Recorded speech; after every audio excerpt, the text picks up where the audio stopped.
The blade stopped an inch from her throat. "You're going to get us all killed, orphan." Kira Ashford didn't flinch. Around her, 8 royal guards stood with weapons drawn, their faces twisted with contempt. Beyond the castle walls, screams echoed through the winter night. The Southern King's convoy was under attack, and every second they wasted here, more people died. But they wouldn't listen to her. They never did. She was just the orphan, the unwanted, the girl who didn't belong. Until tonight, when everything would change. Stay with me until the end to see how an outcast became a queen. Drop a like and comment which city you're watching from. The northern frontier didn't forgive weakness. Kira had learned that lesson the day her parents died, when she was 7 years old and the plague swept through the lower districts like wildfire. She'd watched her mother's eyes go glassy, felt her father's hand grow cold in hers, and understood with brutal clarity that the world didn't care about fair. It cared about strong. So she became strong. 15 years later, she stood in the castle's east training yard at dawn, her breath forming white clouds in the frigid air. Her sword cut through the silence, once, twice, 3 times. Perfect form, perfect balance. It had to be perfect. Anything less gave them ammunition. Still playing soldier, Ashford? She didn't turn. Didn't need to. She knew that voice. Captain Brennan, 3rd son of a minor lord whose only qualification for his position was a family name that actually meant something. "Just training, Captain." She completed her sequence, then lowered her blade. "Training." He laughed, and she heard 2 other guards join in. "Right, because one day they'll forget you crawled out of the slums and actually promote you past gate duty." Kira wiped her blade clean, her face expressionless. She'd perfected that look over years of practice, blank enough not to be insubordinate, but not empty enough to seem defeated. It was a careful balance, like everything else in her life. "Is there something you need, sir?" Brennan stepped closer. He smelled like wine from the night before and too much cologne trying to cover it up. "Yeah, actually, the Southern delegation arrives this afternoon. King Cassian's coming to marry Princess Cecilia, seal the alliance, all that political bullshit. We need extra guards on the walls." "I'll be ready." "You'll be on the north wall, farthest from the action." His smile was cruel. "Can't have the orphan embarrassing us in front of Southern royalty, can we?" The other guards laughed again. Kira kept her face neutral, but her grip tightened on her sword hilt. "Understood, Captain." As they walked away, still chuckling, Kira allowed herself one luxury, a slow exhale that carried all her frustration into the winter air. Then she got back to work. The forms wouldn't perfect themselves, and she refused to give them any reason to call her inadequate. She'd been fighting this battle since the day Commander Rothgar had found her stealing bread from the market when she was 12. Most officers would have thrown her in a cell. He'd looked at her, really looked, seen past the dirt and desperation, and made her an offer. "You want to eat? Earn it. Train with the garrison. If you can keep up, you'll have a bed and 3 meals a day." It had been a test. Everyone knew it. The rough-looking street rat wouldn't last a week against properly trained soldiers. She'd lasted 6 years and become better than half of them. But better didn't matter when you had no family name, no connections, no pedigree. She'd reached elite guard status through sheer skill, but they'd made sure she knew her place. Gate duty. Night watch. Patrol routes that kept her away from anyone important. The north wall in winter was particularly brutal, exposed to wind that cut like knives, so cold your fingers went numb even through gloves. Perfect for the orphan girl who needed to remember she didn't belong. Kira finished her training as the sun crept over the horizon, painting the snow-covered mountains in shades of pink and gold. Beautiful and harsh, like everything else about the northern frontier. She headed to the barracks to change into her formal uniform, the one reserved for important occasions. At least they had to let her wear the same colors as everyone else. The castle was chaos by midday. Servants rushed through corridors, guards took up new positions, and the kitchen staff worked at a pace that bordered on panic. Princess Cecilia's wedding to King Cassian would be the most important political event in a generation. The Southern Kingdom was wealthy, powerful, and desperately needed the northern frontier's military strength to protect their borders from raiders. In exchange, the North would receive trade routes, gold, and influence, all wrapped up in a marriage neither party particularly wanted, but both needed. Kira made her way to the north wall, ignoring the bustle. She'd learned not to get caught up in palace politics. Her job was simple: watch for threats, stay alert, Keep everyone safe. That was it. She'd just reached her post when a commotion at the main gate caught her attention. The Southern delegation had arrived early. From her vantage point, Kira could see the convoy streaming through the gates. Over 100 soldiers in Southern colors, supply wagons, servants, and at the center, a carriage that could only belong to royalty. The Southern king had brought half his army as an honor guard, or a warning. Kira's instincts prickled. Something felt off. She watched as Commander Hrothgar greeted the delegation, his formal gestures stiff and proper. The carriage door opened, and a man stepped out. Even from a distance, Kira could tell this was someone who commanded attention without trying.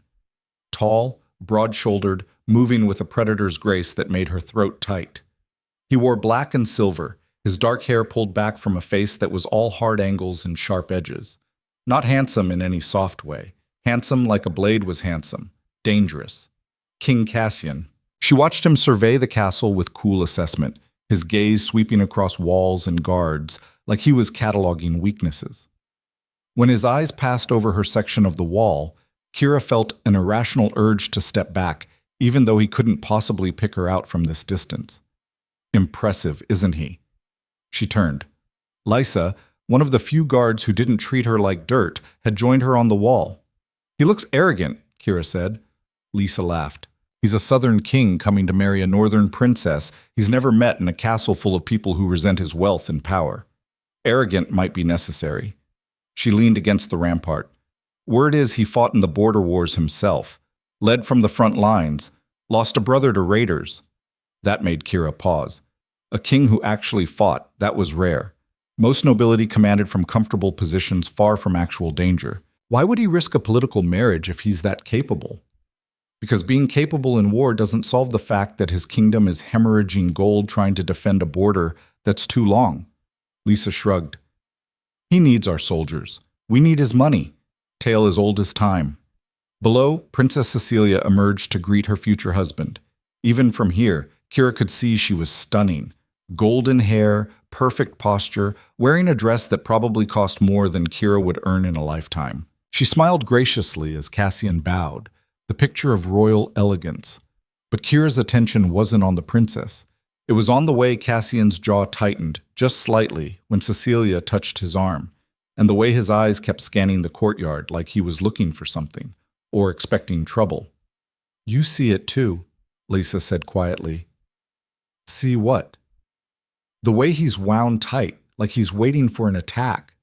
Kira nodded slowly. Could just be paranoia. Or smart. This far north, there's always danger. Maybe. But Lysa didn't sound convinced.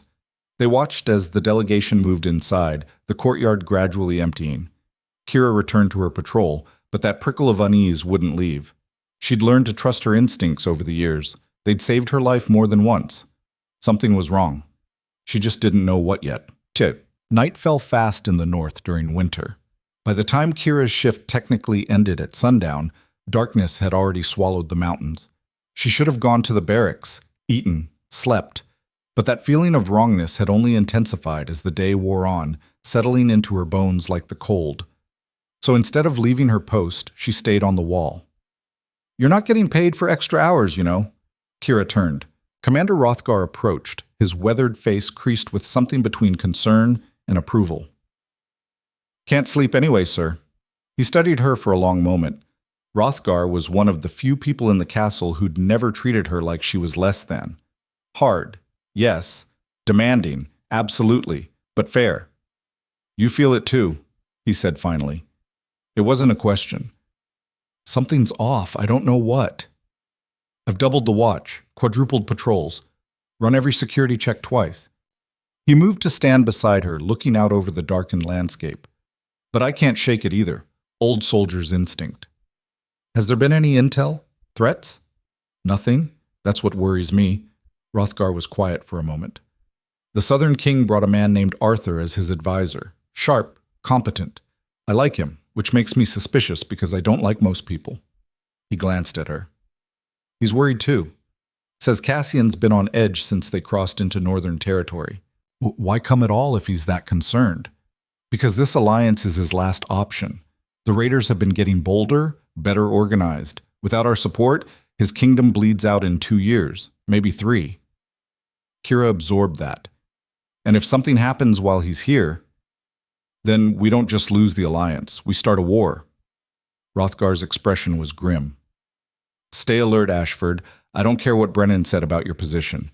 You see anything, you report directly to me. Yes, sir. After he left, Kira resumed her watch with renewed focus. The castle sprawled below, lights flickering in windows. Somewhere in there, a southern king prepared for a marriage he didn't want, and a northern princess played her role in political theater, and something hungry circled in the darkness, waiting. The attack came at midnight. No warning, no scouts. One moment the night was still and cold, and the next it exploded into chaos. Fire arrows lit up the darkness, slamming into the eastern wing where the southern delegation had been housed. Kira's head snapped around at the first impact, her body already moving before her mind caught up. Attack! East wall! She was running before the words finished leaving her mouth, sword drawn, moving with the speed and precision of someone who'd trained for exactly this moment. Below, she heard screams, the clash of steel, the roar of flames spreading. This wasn't raiders. Raiders hit supply lines and ran. This was coordinated, surgical. This was assassination. Kira hit the east wall at full sprint and nearly collided with a guard in southern colors, one of Cassian's men, blood streaming from a cut on his face. "Where's the king?" she demanded. "Fighting, 3rd floor. They're everywhere." Another explosion cut him off, this one inside the castle. Stone shattered, guards scattered, and through the smoke and chaos, Kira saw them, figures in dark clothing, no insignia, moving with military precision. At least 24, maybe more, pouring through breaches in the wall that shouldn't exist. Someone had sabotaged the defenses from inside. Betrayal. The word hit her like ice water, but she didn't have time to process it. 3 attackers charged up the stairs, heading for the royal quarters. Kira moved to intercept, her blade singing through the air. The first man went down before he saw her coming. The second managed to block once before she kicked him in the chest, sent him tumbling back down the stairs. The third was better, trained, fast, dangerous. Their blades met with a harsh crack of steel. He forced her back, using weight and strength, and for a moment Kira felt the old familiar doubt creep in. She wasn't supposed to be good enough. She was just the orphan. She twisted, used his momentum against him, and slammed her pommel into his temple. He dropped. No time to feel. Just move. Kira fought her way through the chaos, every instinct screaming that she needed to reach the king. Not because of politics or duty, but because losing him meant war, meant death, meant everything her people had built would burn. She burst through a doorway into hell. The king's chambers had become a battleground. Bodies littered the floor, attackers and defenders both. Southern guards fought desperately against overwhelming numbers, and in the center of it all stood Cassian. Kira's first thought was that she'd been wrong about him. Her second was that she might not survive this. He moved like violence given form. No wasted motion, no hesitation, every strike calculated and brutal. His sword was dark with blood, his clothes torn, but his eyes were clear and cold and absolutely focused. 2 men came at him from different angles. He killed them both in less than 3 seconds, but there were too many. Even as Kira watched, 3 more attackers broke through a side door, fresh and deadly. She didn't think, just moved. Her blade caught the first attacker in the side. She rolled under the second swing, came up inside his guard, and drove her dagger into his kidney. The third saw her coming and adjusted, bringing his sword around in an arc, meant to take her head off. Steel met steel with a sound like breaking bones. Kira locked eyes with the attacker and realized with a sick jolt that she recognized him. Darren, one of Brennan's men, Northern Guard, traitor. "You," he hissed, and there was genuine hatred in his voice. "Should have stayed in the gutters where you belong." He pressed forward, using his greater strength, and Kira felt her arms start to shake. She was good, but he outweighed her by 50 pounds, and had reach she couldn't match. A blade erupted from Darren's chest. He made a choking sound and fell, revealing Cassian behind him, sword dripping red. The Southern King's eyes met hers for one blazing instant, dark gray, storm-colored, filled with something she couldn't name. "Who are you?" he demanded. "Kira Ashford, Northern Guard." More attackers were coming. She could hear them on the stairs, in the hallways, everywhere. We need to move, Cassian said. Arthur, already evacuating the delegation, said a voice from behind them. A man emerged from the shadows, mid-40s, lean and clever-looking, with blood on his sleeves and a crossbow in his hands. Arthur, she assumed. But we've got a problem. The princess is secure, Cassian interrupted. I made sure of that first. Now we hold until reinforcements arrive or we die trying. Or, Kira said, we don't wait for reinforcements that might be compromised. Both men looked at her.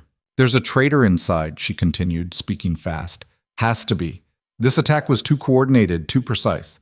They knew exactly where the delegation would be housed, which walls were weakest, when the guard shift changed. She pointed at Darren's body. That man was one of ours. How many others turned? Cassian's expression didn't change, but something shifted in his eyes. You're saying we can't trust anyone. I'm saying we can't trust most people, and sitting here waiting to find out who's loyal is how we die. Then what do you suggest? Kira's mind raced. The castle was compromised. The delegation was scattered. Normal protocol was worthless if they couldn't trust their own people. There's a passage, she said. Old escape route from the Eastern Tower. Most people don't know it exists. I only found it because I spent too much time exploring places I wasn't supposed to be. She met Cassian's eyes. If we can reach it, we can get you to the old garrison house outside the walls. It's defensible, and Commander Rothgar knows about it. If anyone's still loyal, that's where they'll regroup. And if this is a trap, Arthur asked, then I die with you, Kira said simply. But I'm not the one who organized an assassination attempt inside my own castle. So unless you've got a better plan, I suggest you start moving. For a long moment, Cassian studied her. Kira had the unsettling sensation of being seen, really seen, not just glanced at like she was furniture or dismissed like she was nothing. His gaze was sharp enough to cut. All right, Isam, he said finally. Lead the way. They moved fast through smoke and shadow, Kira in front, Cassian and Arthur close behind. The castle had become a labyrinth of death. Bodies sprawled in hallways, flames licking at tapestries, the sounds of fighting echoing from every direction. Kira navigated by instinct and memory, taking routes she'd mapped during long, boring night watches. Twice they ran into attackers. Twice they left bodies behind them. She and Cassian moved together with an efficiency that shouldn't have been possible between strangers. When she feinted left, he struck right. When he drew attention, she came in from the blind side. It felt like fighting with someone who understood violence the same way she did, as a tool, as survival. Here, she said, stopping at what looked like a solid wall in an abandoned section of the Eastern Tower. She found the hidden catch, pressed, and a section of stone swung inward. This passage runs underground for about half a mile, comes out in the old garrison house ruins. How do you know? Arthur asked. Because I've used it before. At their looks, Kira shrugged. Sometimes you need to get away from people. This was my route. Cassian glanced at the dark tunnel, then back at her. You're coming with us. I should stay. Help with... That's an order. His voice carried the weight of command he'd probably been using since he was old enough to speak. You've already proven yourself more trustworthy than half the people in this castle. I need someone who knows the terrain and isn't compromised. His eyes locked on hers. Besides, if you stay, they'll kill you for helping me. He was right. Kira knew it. The moment she'd intervened, she'd chosen a side. The traitors wouldn't forgive that. Fine, she said, but try to keep up. I don't slow down for royalty. Despite everything, Cassian smiled. It was sharp and cold, but genuine. I like you already. They disappeared into the tunnel just as another explosion rocked the castle above them. As they ran through darkness, following the path Kira had memorized, she wondered how this had become her life. This morning, she'd been the unwanted orphan doing gate duty. Tonight, she was running through a secret tunnel with the Southern King, racing against traitors who wanted them all dead. And somehow, impossibly, she felt more alive than she had in years. Behind them, the castle burned. Ahead, the darkness waited. And beside her, a king ran with the confidence of someone who'd already decided she was worth trusting. Maybe, just maybe, things were about to change. They burst out of this tunnel into cold night air and bitter wind. The old garrison house loomed ahead, a skeleton of stone and timber that had been abandoned decades ago when the new castle was built. Defensible but forgotten, exactly what they needed. Kira heard voices inside and tensed, but Cassian grabbed her arm. "That's mine," he said. "My men. I can tell." He was right. Southern guards poured out of the ruins, weapons ready, and when they saw their king, alive and whole, the relief on their faces was visceral. "Your Majesty." "Report," Cassian said, all business. "We've got 30 men here, maybe another 20 scattered, but responding to signals. The castle's completely compromised. Someone poisoned the watch rotation, sabotaged the armory, and timed the attack perfectly." The guard's face was grim. "The princess is safe. Commander Rothgar got her out personally. He's setting up a defensive perimeter at the North Keep." Kira felt something in her chest loosen. Rothgar was alive, and he'd protected Cecilia. "Casualties?" Arthur asked. "Still counting. At least 40 dead, twice that injured." The guard hesitated. "Your Majesty, we've identified some of the traitors. They're wearing northern colors, but they're organized like military," Cassian finished. "Trained, professional. Someone's been planning this for months." "Who benefits?" Kira asked. "If you die, the Alliance dies. If the Alliance dies, who wins?" Everyone turned to look at her. She felt the weight of their attention. Southern guards who didn't know her, had no reason to trust her. Cassian answered as if her question was perfectly reasonable. "Raiders, political rivals, other kingdoms who don't want us unified. Take your pick. The northern frontier has enemies, and so do I. This could be any of them. Or all of them working together," Arthur added grimly. A commotion at the edge of the clearing made everyone snap to attention. More figures emerged from the darkness, but these wore northern colors, and leading them was Commander Rothgar himself, Princess Cecilia at his side. The princess looked nothing like the elegant figure from this afternoon. Her dress was torn, her hair disheveled, and there was a hardness in her eyes that Kira had never seen before. "King Cassian," Cecilia said, her voice steady despite everything. "I'm told we have you to thank for killing some of the assassins who nearly breached my chambers." "I was defending myself," Cassian replied. "Your guard captain did the actual protecting." Rothgar nodded, but his expression was troubled. "We need to talk. All of us. Because this attack wasn't just about killing the king, it was about destroying the Alliance entirely, and whoever planned it is still out there." They gathered in the largest intact room of the garrison house. Royalty, guards, and one orphan girl who shouldn't have been there but somehow was. "Captain Brennan is dead," Rothgar said without preamble. "Killed in the initial attack. So are half the watch commanders. Someone knew exactly who to target to create maximum chaos." "Inside job," Kira said. Everyone looked at her again. She forced herself to continue. It had to be. This level of coordination, this much intelligence. Someone inside the castle has been feeding information to the attackers for weeks, maybe months. "The girl's right," Arthur said. "Which means we can't trust anyone until we've vetted them personally." Cecilia's gaze fixed on Kira. "I don't know you. Who are you, and why should we listen?" "Kira Ashford, Elite Guard. I've been stationed here for 6 years. Elite Guard on this north wall during the most important delegation in a generation." Cecilia's tone was sharp. "That seems like a waste of talent, unless you weren't talented at all." Kira felt the old familiar shame try to surface, but something had shifted tonight. She'd fought through hell and come out the other side. She'd saved a king's life. She'd proven herself in ways that mattered more than politics or family names. "I'm good enough," she said quietly, "which is why I'm still alive and a lot of other people aren't." "She got me out of the castle," Cassian said, his voice cutting through the tension. "Through a passage even I didn't know existed, past traitors and assassins without hesitation. I trust her judgment."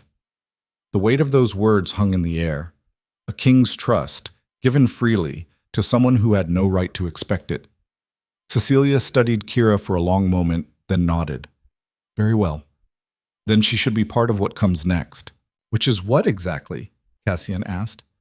"We hunt down everyone involved in this betrayal," Cecilia said, and there was ice in her voice.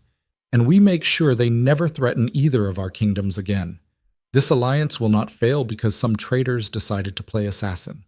She moved to stand beside Cassian, a united front of northern and southern power. They looked good together, Kira realized, matched in beauty and authority. And Cassian looked absolutely miserable about it. Kira caught his eye for just a moment and saw something there that made her pulse quicken. Recognition. Understanding.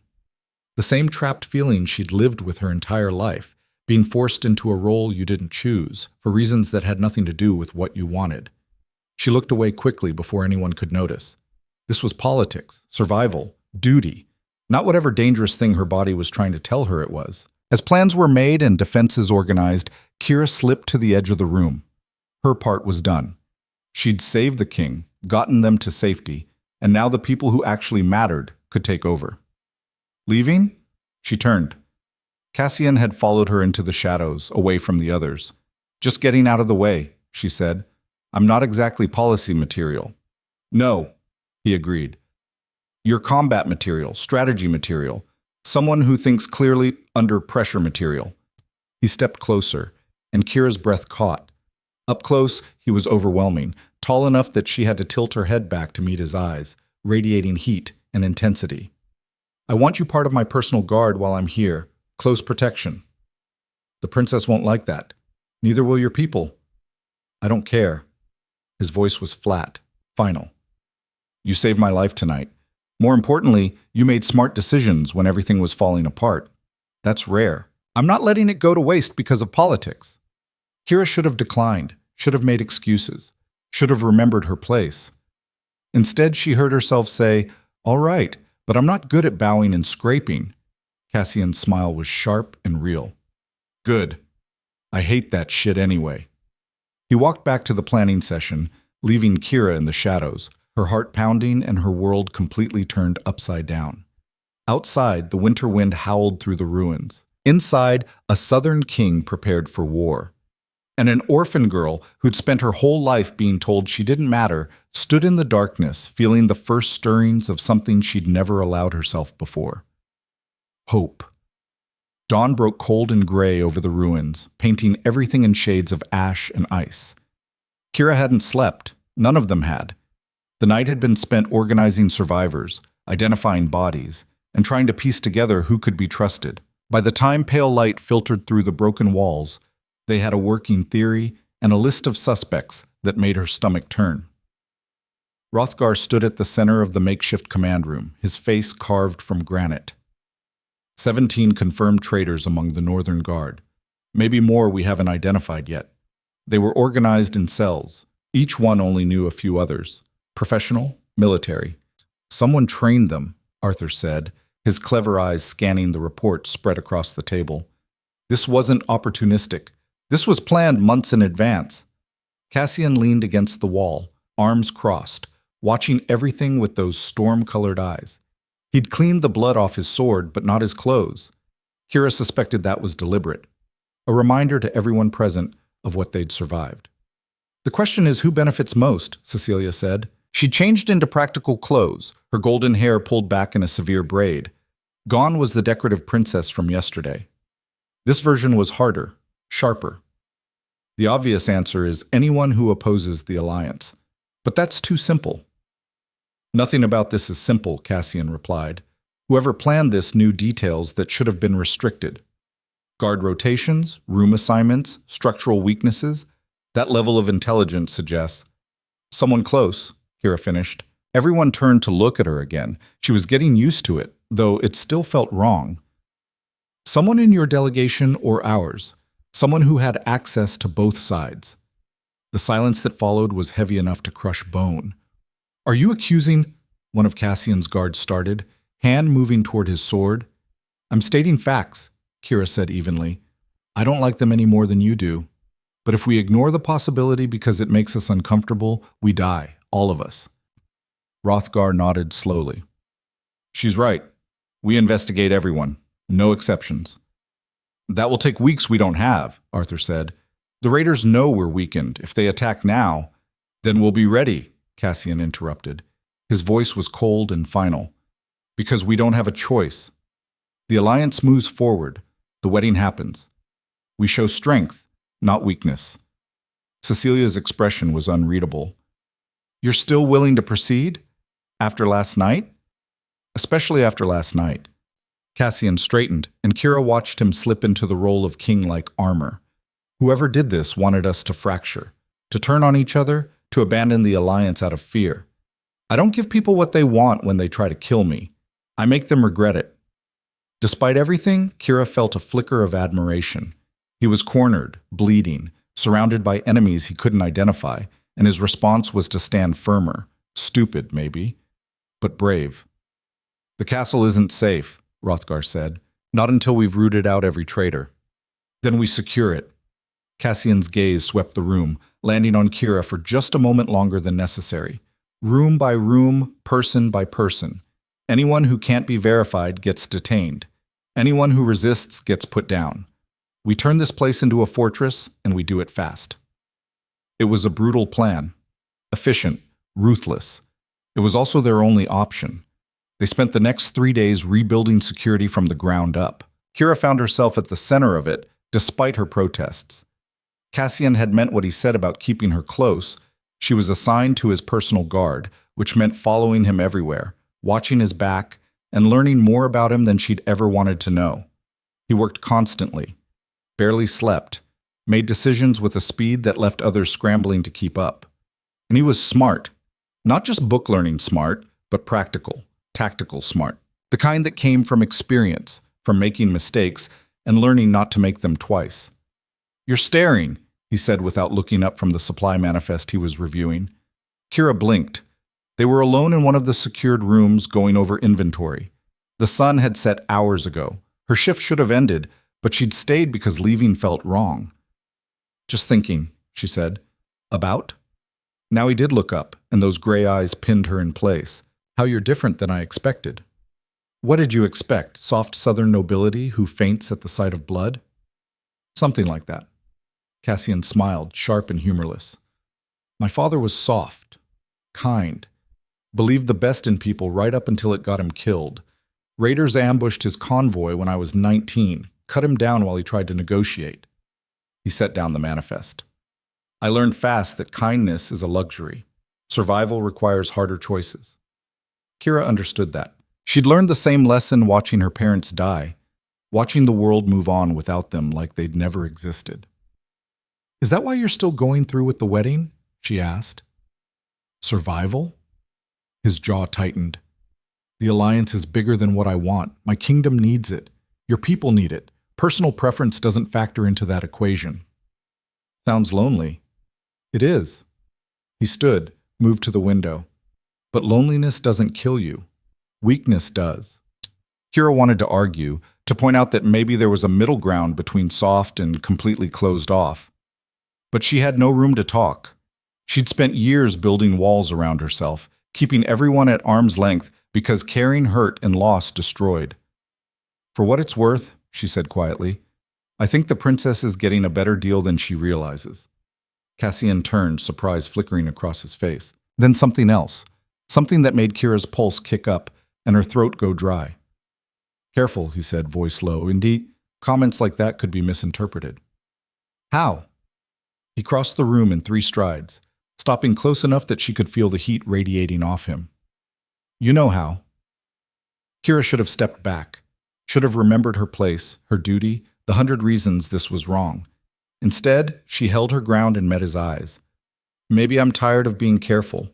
The tension between them pulled taut as a bowstring. For one moment, Kira thought he might close the distance, might do something they'd both regret. Then footsteps echoed in the hallway, and Cassian stepped back like he'd been burned. "Report," he said, his voice once again perfectly controlled. Arthur entered, his expression grim.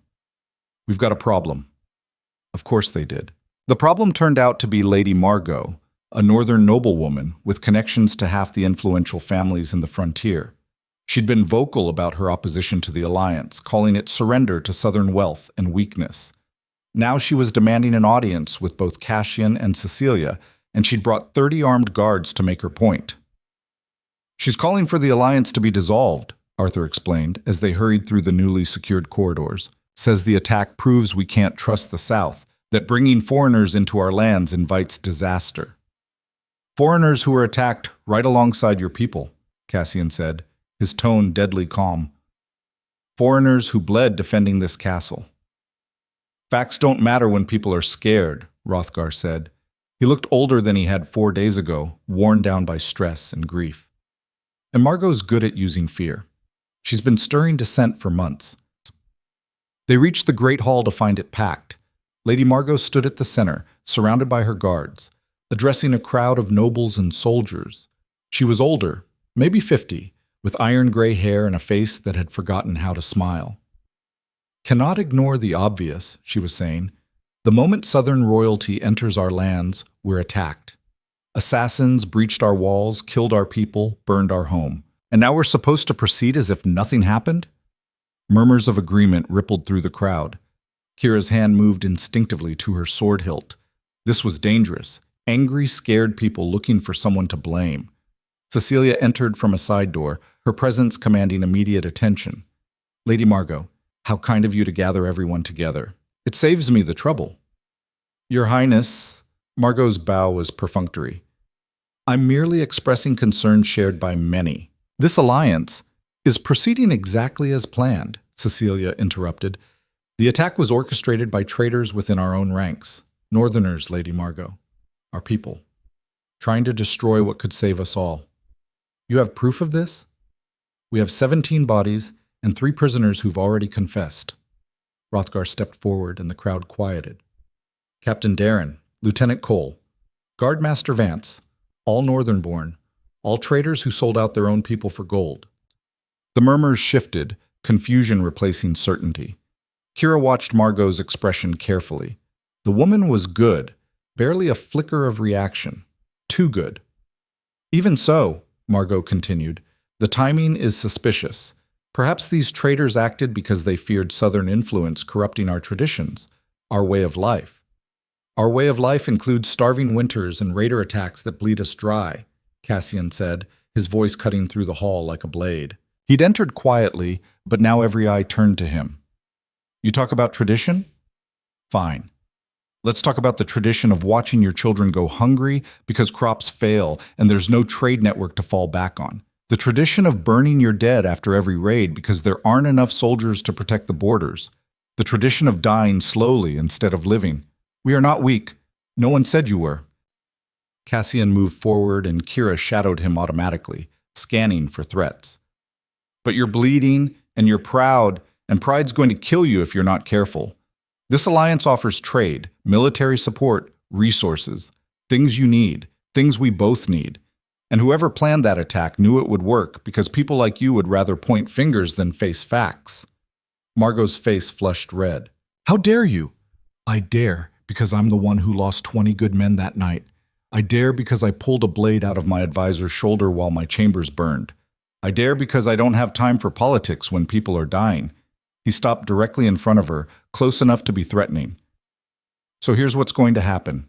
You're going to go home, think very carefully about whether you'd rather see this frontier survive or collapse to prove a point, and then you're going to stay quiet while the adults clean up this mess. The hall was silent. Kira had never seen someone dressed down so thoroughly while maintaining perfect composure. Margot's eyes narrowed. And if I refuse? Then I'll assume you're complicit in the attack and have you investigated accordingly. Cassian's voice was soft, but it carried, because the only people who benefit from this alliance failing are our enemies. So you're either with us or you're against us. Choose. For a long moment, Margot stared at him. Then slowly, deliberately, she smiled. You're very confident, Your Majesty. Let's hope it's justified. She left, her guards following, and the hall erupted in conversation. Cecilia moved to stand beside Cassian, presenting a united front. That was risky, she said quietly. Everything's risky right now. She's going to be a problem. She already was. Now we know it. Kira listened to them talk, watched them move in sync like they'd been partners for years instead of days. They were good together, matched, equal. And something in her chest twisted painfully at the sight. Later that night, after the crowds dispersed and security was posted and the castle finally settled into uneasy quiet, Kira found herself back on the walls. Her walls, the north section that had been her punishment post. now reassigned as a strategic position. Everything had changed so fast. 4 days ago, she'd been nobody. Now she was part of the king's personal guard, attending high-level meetings, making decisions that affected hundreds of lives. It felt wrong, like she'd stolen someone else's life. "You think too much." She turned. Cassian stood a few feet away, his coat pulled tight against the wind. "You should have guards with you," Kira said automatically. "I do. You." "I meant more than one." Arthur's watching the stairs. "We're fine." He moved to stand beside her, looking out over the dark landscape. "Can't sleep?" "Never could. Not really." "Same." They stood in silence for a while, the wind howling around them. Kira knew she should leave, should maintain professional distance, should do 100 things that weren't standing here alone with him in the dark. "Can I ask you something?" Cassian said finally. "Depends on the question." "Why do you do this? Guard duty, I mean. You're clearly intelligent enough for strategy, combat capable enough to be an officer, but you were stuck on gate rotation before all this happened." Kira considered lying. It would be easier. "I don't have a choice," she said instead. "Elite guard was as high as someone like me could go. No family, no connections, no name worth anything. I'm good at fighting, so I fight. It's better than starving." "You don't enjoy it?" "Does it matter if I enjoy it?" Cassian was quiet for a moment. "It should. Easy to say when you're a king." "You think I wanted this?" His voice carried an edge. "I was the second son. Arthur was supposed to be king after my father. He was good at it, diplomatic, patient, everything a ruler should be. Then raiders killed my father and Arthur died trying to avenge him, and suddenly I'm holding a crown I never wanted and making choices that get people killed." He turned to face her. "So no, I don't think I have it easier. I think we're both trapped in roles we didn't choose, doing the best we can with what we've got." The honesty in his voice hit Kira harder than she expected. She'd assumed his life was privilege and power, everything she'd never have. But hearing the exhaustion underneath his words, seeing the weight he carried, maybe they weren't so different after all. "I'm sorry," she said, "about your brother, your father." "Don't be. They made their choices. I'm making mine." "Marrying someone you don't love for politics?" The words were out before Kira could stop them. She tensed, expecting anger or dismissal. Instead, Cassian laughed, short and bitter. "Love's a luxury I can't afford. The alliance is what matters. Cecilia understands that. She's practical, intelligent, and perfectly capable of ruling beside me. What else could I ask for? Happiness? Happiness doesn't feed kingdoms or win wars." Kira wanted to argue, to point out that a life without happiness wasn't really living. But she had no room to talk. She'd never been happy, not really, just varying degrees of not miserable. "For what it's worth," she said quietly, "I think you deserve better than just survival." Cassian looked at her for a long moment, something unreadable in his expression. Then he stepped closer, close enough that Kira could see the flecks of darker gray in his eyes, close enough to feel his breath ghost across her skin. "So do you," he said softly. The air between them crackled with tension. Kira's heart hammered against her ribs. This was wrong, dangerous, impossible. Cassian's hand came up, his fingers brushing her cheek with such unexpected gentleness that Kira forgot how to breathe. "This is a bad idea," she whispered. "Terrible," he agreed. Neither of them moved away. For one moment, Kira let herself imagine what would happen if she closed the distance between them. If she let herself want something beyond survival, beyond duty. If she was selfish enough to take what every instinct in her body was screaming for. Then reality crashed back down. "You're engaged," she said, forcing herself to step back. "To the princess. This can't happen." "I know." Cassian's hand dropped, his expression shuddering. "You're right. I'm sorry, that was inappropriate." "It was mutual." Kira's voice was rough. "But it can't happen again." "Agreed." They stood in awkward silence, the moment shattered. Kira wanted to run, to hide, to do anything but stand here with the echo of almost hanging between them. "I should go," she said finally. "Kira." Cassian's voice stopped her at the stairs. She turned. "Thank you for being honest, for not..." He broke off, shaking his head. Just thank you. She nodded once and fled, her heart still racing, her skin still tingling where he'd touched her. This was dangerous. She'd survived assassins and traitors and burning castles, but this feeling growing in her chest was going to destroy her if she didn't kill it fast.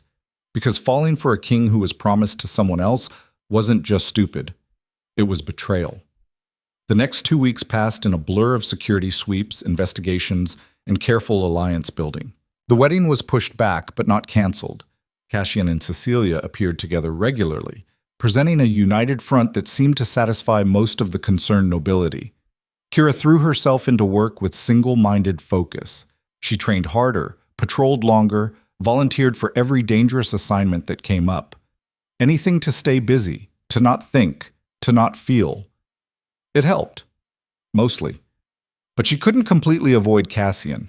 Her position in his guard meant constant proximity. They were professional, careful, never alone together. But sometimes their eyes would meet across a crowded room, and Kira would see her own frustration reflected back at her. They were both trapped, both doing their duty, both miserable about it. Arthur noticed, of course. The advisor was too clever not to. "You're going to burn yourself out," he said one evening, finding her in the training yard long after everyone else had left. "I'm fine. You're running. There's a difference." Kira paused mid-strike, her practice sword still raised. "I don't know what you're talking about." "Yes, you do." Arthur moved closer, his expression surprisingly kind. "And for what it's worth, I understand. But you need to be careful. Cecilia's not stupid. She notices things." Fear spiked through Kira's chest. There's nothing to notice. Nothing's happened. Maybe not physically, but emotions aren't exactly subtle, especially when both parties are fighting them so hard. Arthur sighed.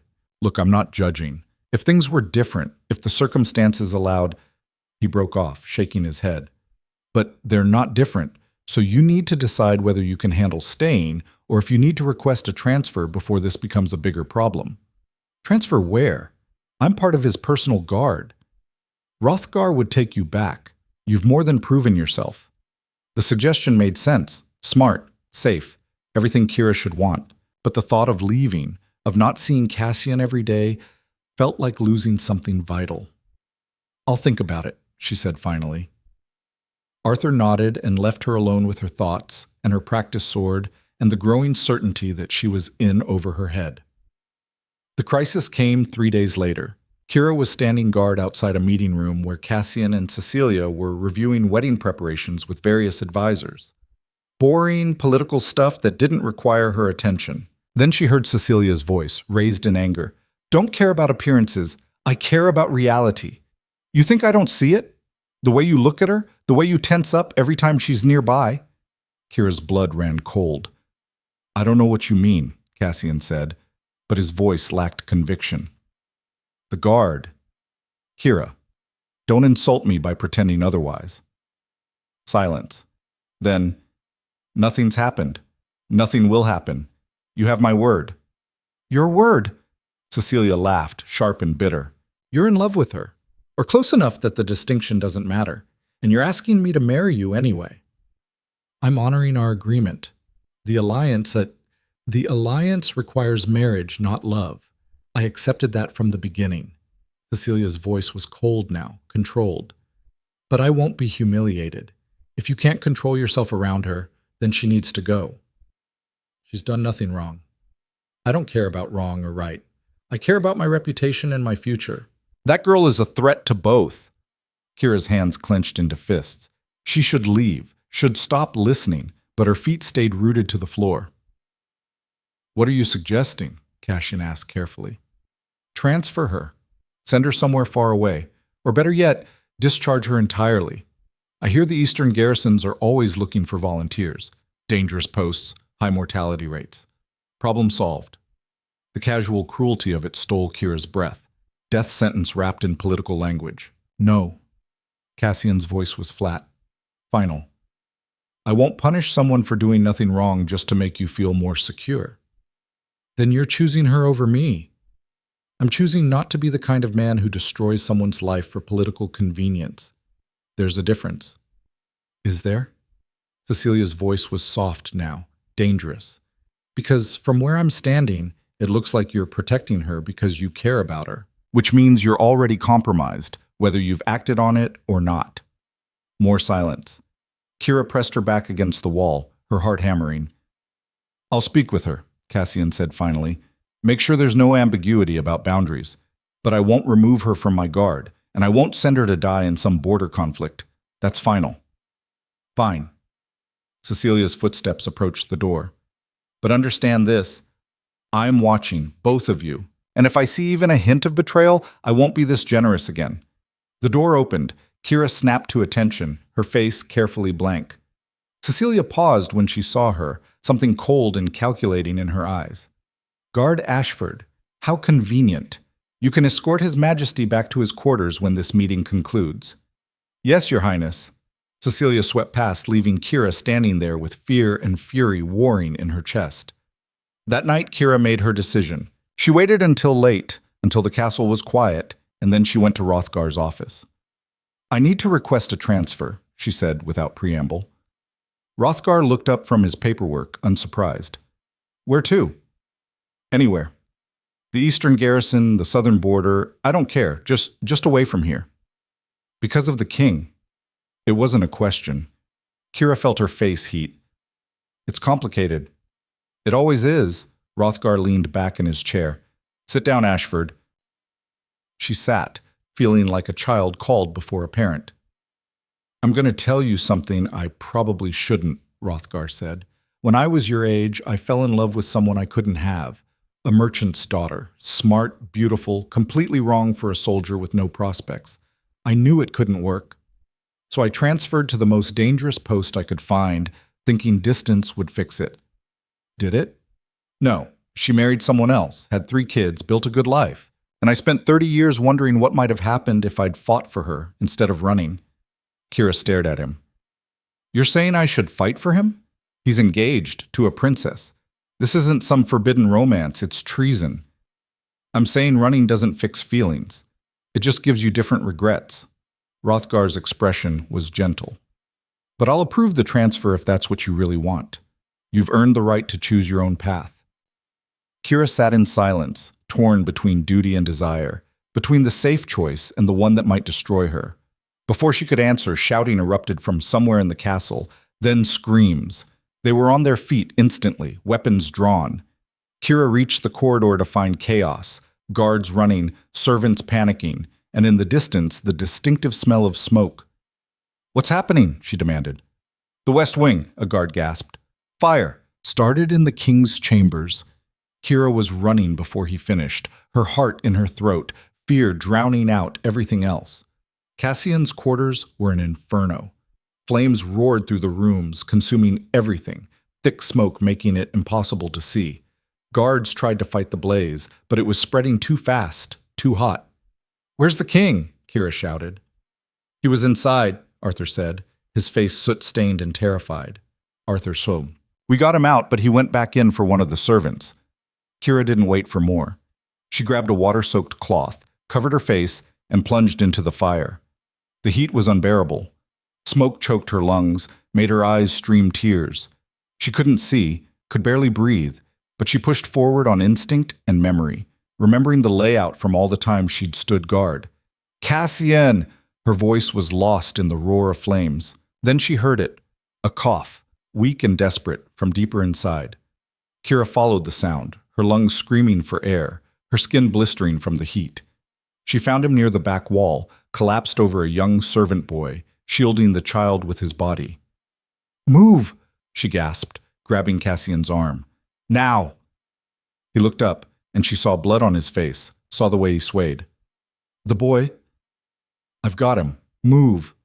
Somehow, she got them both up. The servant boy was small enough to carry, and Cassian could still walk, barely. They stumbled toward the door, following the path of slightly less smoke. A beam fell. Kira saw it from the corner of her eye, massive and burning, dropping straight toward them. She shoved Cassian and the boy forward with all her strength, throwing them clear. The beam caught her across the back. Pain exploded through her body, white-hot and all-consuming. She heard someone screaming, maybe herself, And then hands were pulling her, dragging her through fire and smoke and agony. They burst into the corridor. Someone threw water on her, extinguishing flames she hadn't realized were eating her clothes. The world spun, tilted, went dark at the edges. Kira's last coherent thought before unconsciousness took her was that she'd made her choice. She'd chosen to save him. Everything else was just details. Pain woke her, not the sharp, immediate kind that made you scream, but a deep, grinding ache that radiated from her back through every nerve in her body. Kira tried to move and instantly regretted it. Fire lanced through her shoulders, her spine, making her gasp. "Don't!" A hand pressed gently against her shoulder, the one that didn't feel like it was being torn apart. "You'll tear the stitches." She forced her eyes open. A healer's room, dim and quiet. Early morning light filtered through a narrow window. Arthur sat beside her bed, looking like he hadn't slept in days. "How long?" Her voice came out rough, broken. 3 days? You've been in and out, mostly out. The fever broke yesterday." He poured water from a pitcher, held the cup to her lips. "You're lucky to be alive. That beam should have killed you." Memory crashed back. The fire, Cassian, the servant boy. "Are they? Fine. Both of them, because of you." Arthur's expression was complicated. "The boy had smoke inhalation, but he'll recover. The king has some burns and bruises, nothing serious." He paused. "He's been here. Every day. Sometimes twice. Cecilia finally banned him from visiting because it was causing talk." Kira closed her eyes. Of course it was causing talk. A king visiting his guard. An orphan girl who'd saved his life. The castle would be buzzing with speculation. "The fire wasn't an accident," Arthur said quietly. "We found accelerants. Someone poured oil along the walls, timed it to start when Cassian would be in his chambers." His voice hardened. "It was another assassination attempt, and it almost worked." "Lady Margot?" "That's the obvious guess, but we can't prove it. She has alibis, witnesses, enough political protection that accusing her without evidence would cause civil war." Arthur leaned back, exhaustion clear in every line of his body. "We're trapped. Everyone knows she's involved, but proving it is another matter." Kira tried to sit up, gritted her teeth against the pain. "Then we make her show her hand, force her to act again, but this time we're ready." "Using what as bait? The king's life? We barely saved him last time." "Use me." Arthur stared at her. "You can barely stand. You're covered in burns in your back. We'll heal, and when it does, I'll be the perfect target." Kira's mind was already working through the angles. "Everyone's talking about the orphan guard who saved the king. Margot sees me as a threat to her plans. If I make myself vulnerable, give her an opening. She'll kill you. Is that your plan? Die to expose a traitor?" "My plan is to survive and take her down, but I need the king to approve it." "He won't. He'll shut it down immediately." "Then don't tell him until it's too late." Arthur studied her for a long moment. "You're serious?" "Yes." "You know this is insane." "Also, yes." Despite everything, Arthur smiled. "I see why he likes you. You're both crazy in exactly the same way." The smile faded. "But even if this works, even if we expose Margot and save the alliance, you know what happens next, right? The wedding proceeds. He marries Cecilia, and you go back to being just another guard." Kira had thought about little else during her brief moments of consciousness over the past 3 days. She'd saved Cassian's life and destroyed any chance of having him in one desperate action. "I know," she said quietly. "But it doesn't matter. Keeping him alive matters. The alliance matters. Everything else is just wanting things I was never going to have anyway." Arthur looked at her with something like pity. "For what it's worth, I think you're making the right choice. The hard choice, but the right one. Doesn't feel right. It never does." He left shortly after, promising to think about her plan. Kira lay in bed, staring at the ceiling, and tried not to think about gray eyes and gentle touches and a future that would never exist. By the end of the week, she could walk, barely. Her back was a mass of scarred tissue that the healer said would never fully heal. She'd have pain for the rest of her life, limited mobility in her shoulders. She didn't care. She was alive, functional, and ready to work. Hrothgar visited on the 8th day, finding her attempting to lift a practice sword in the training yard. She managed 3 swings before her back spasmed, and she had to stop, breathing hard. "You're pushing too hard," he said. "I'm not pushing hard enough." She picked up the sword again. "I need to be ready." "For what?" "Whatever comes next." Hrothgar watched her struggle through another set of forms, her movements stiff and pained but determined. Finally he spoke. "Arthur told me about your plan, using yourself as bait." Kira lowered the sword. "And?" "And I think it's reckless, dangerous, and likely to get you killed." He crossed his arms. "I also think it's our best option. Margot's too careful, too protected, but she's also arrogant. She won't be able to resist the opportunity to eliminate you, especially now that you're injured and vulnerable." "So you'll approve it?" "I'll help plan it. Make sure you have backup, proper security measures." His expression was grim. But Kira, understand, even with precautions, this could go wrong. If Margot moves faster than we expect, if her resources are greater than we know. "I'll be ready. You can't even lift a sword without your back seizing up." "Then I'll use a knife or my hands, or I'll talk her to death." "I don't care." Kira met his eyes. "She's tried to kill Cassian twice now. She won't stop. And if the alliance falls apart because we couldn't stop her, hundreds of people die. Maybe thousands. So yes, I'm willing to risk my life. It's what I signed up for." Hrothgar was quiet for a long moment. "You're in love with him." It wasn't a question. Kira felt her throat tighten. "Doesn't matter. It always matters, but you're right that duty comes first." He sighed. "I'll talk to Arthur. We'll set something up, create an opening Margot can't ignore, but you need to heal more before we execute this. Another week at least." 3 days. 5, and that's non-negotiable. They compromised on 4. Cassian found her on the 3rd day. Kira was in the weapons room, slowly working through maintenance routines. Her back ached, but the work was mindless, soothing. She heard footsteps and turned, expecting Hrothgar or Arthur. Instead, she found a king. He looked rough, shadows under his eyes, tension in his jaw, like he hadn't been sleeping any better than she had. They stared at each other for a long moment. "You shouldn't be here," Kira said finally. "People will talk." "Let them." Cassian closed the door behind him. "Do you have any idea how close you came to dying?" "Pretty close, I'm guessing, based on how much everything hurts." "This isn't funny." His voice was sharp. "You threw yourself in front of a burning beam. You could have been crushed, burned alive. But I wasn't, and neither were you. That's all that matters." "It's not." He broke off, running a hand through his hair. "You saved my life. Again. And I can't even properly thank you because my fiancé thinks you're a threat, and half the castle is speculating about inappropriate feelings, and—" He stopped, looked at her. She was right. Kira's heart stuttered. "About what?" "About me having feelings I shouldn't have. About being compromised." Cassian moved closer, and Kira's back hit the wall. "I tried to ignore it, tried to focus on duty, on the alliance, on doing what was right. But then you almost died, and I realized I don't care about right anymore. I care about you." "Don't." The word came out strangled. "Please don't say things that make this harder." "Harder than what? Watching you risk your life for me? Knowing I'm going to marry someone else while wanting you so badly I can't think straight?"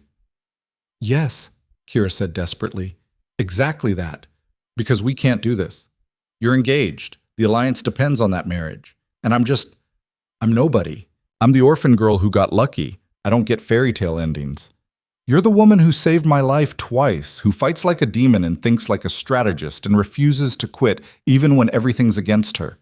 Cassian's hand came up, cupping her face with such tenderness that Kira wanted to cry. "You're not nobody to me."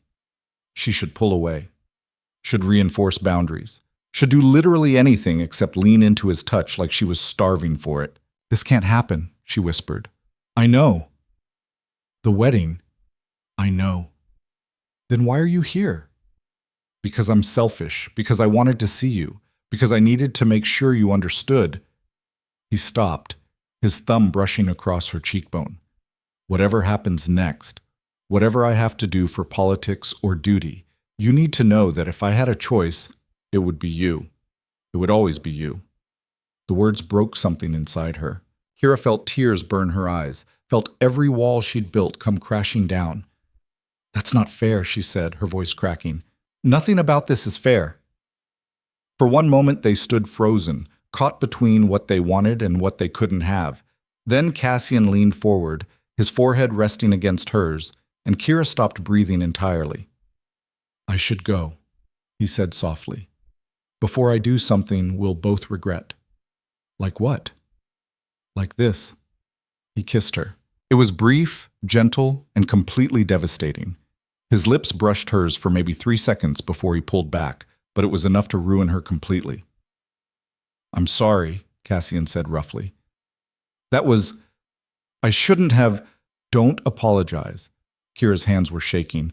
Not for that. But just go. Please. Before one of us does something really stupid. He hesitated, searching her face, then nodded and left, the door closing behind him with quiet finality.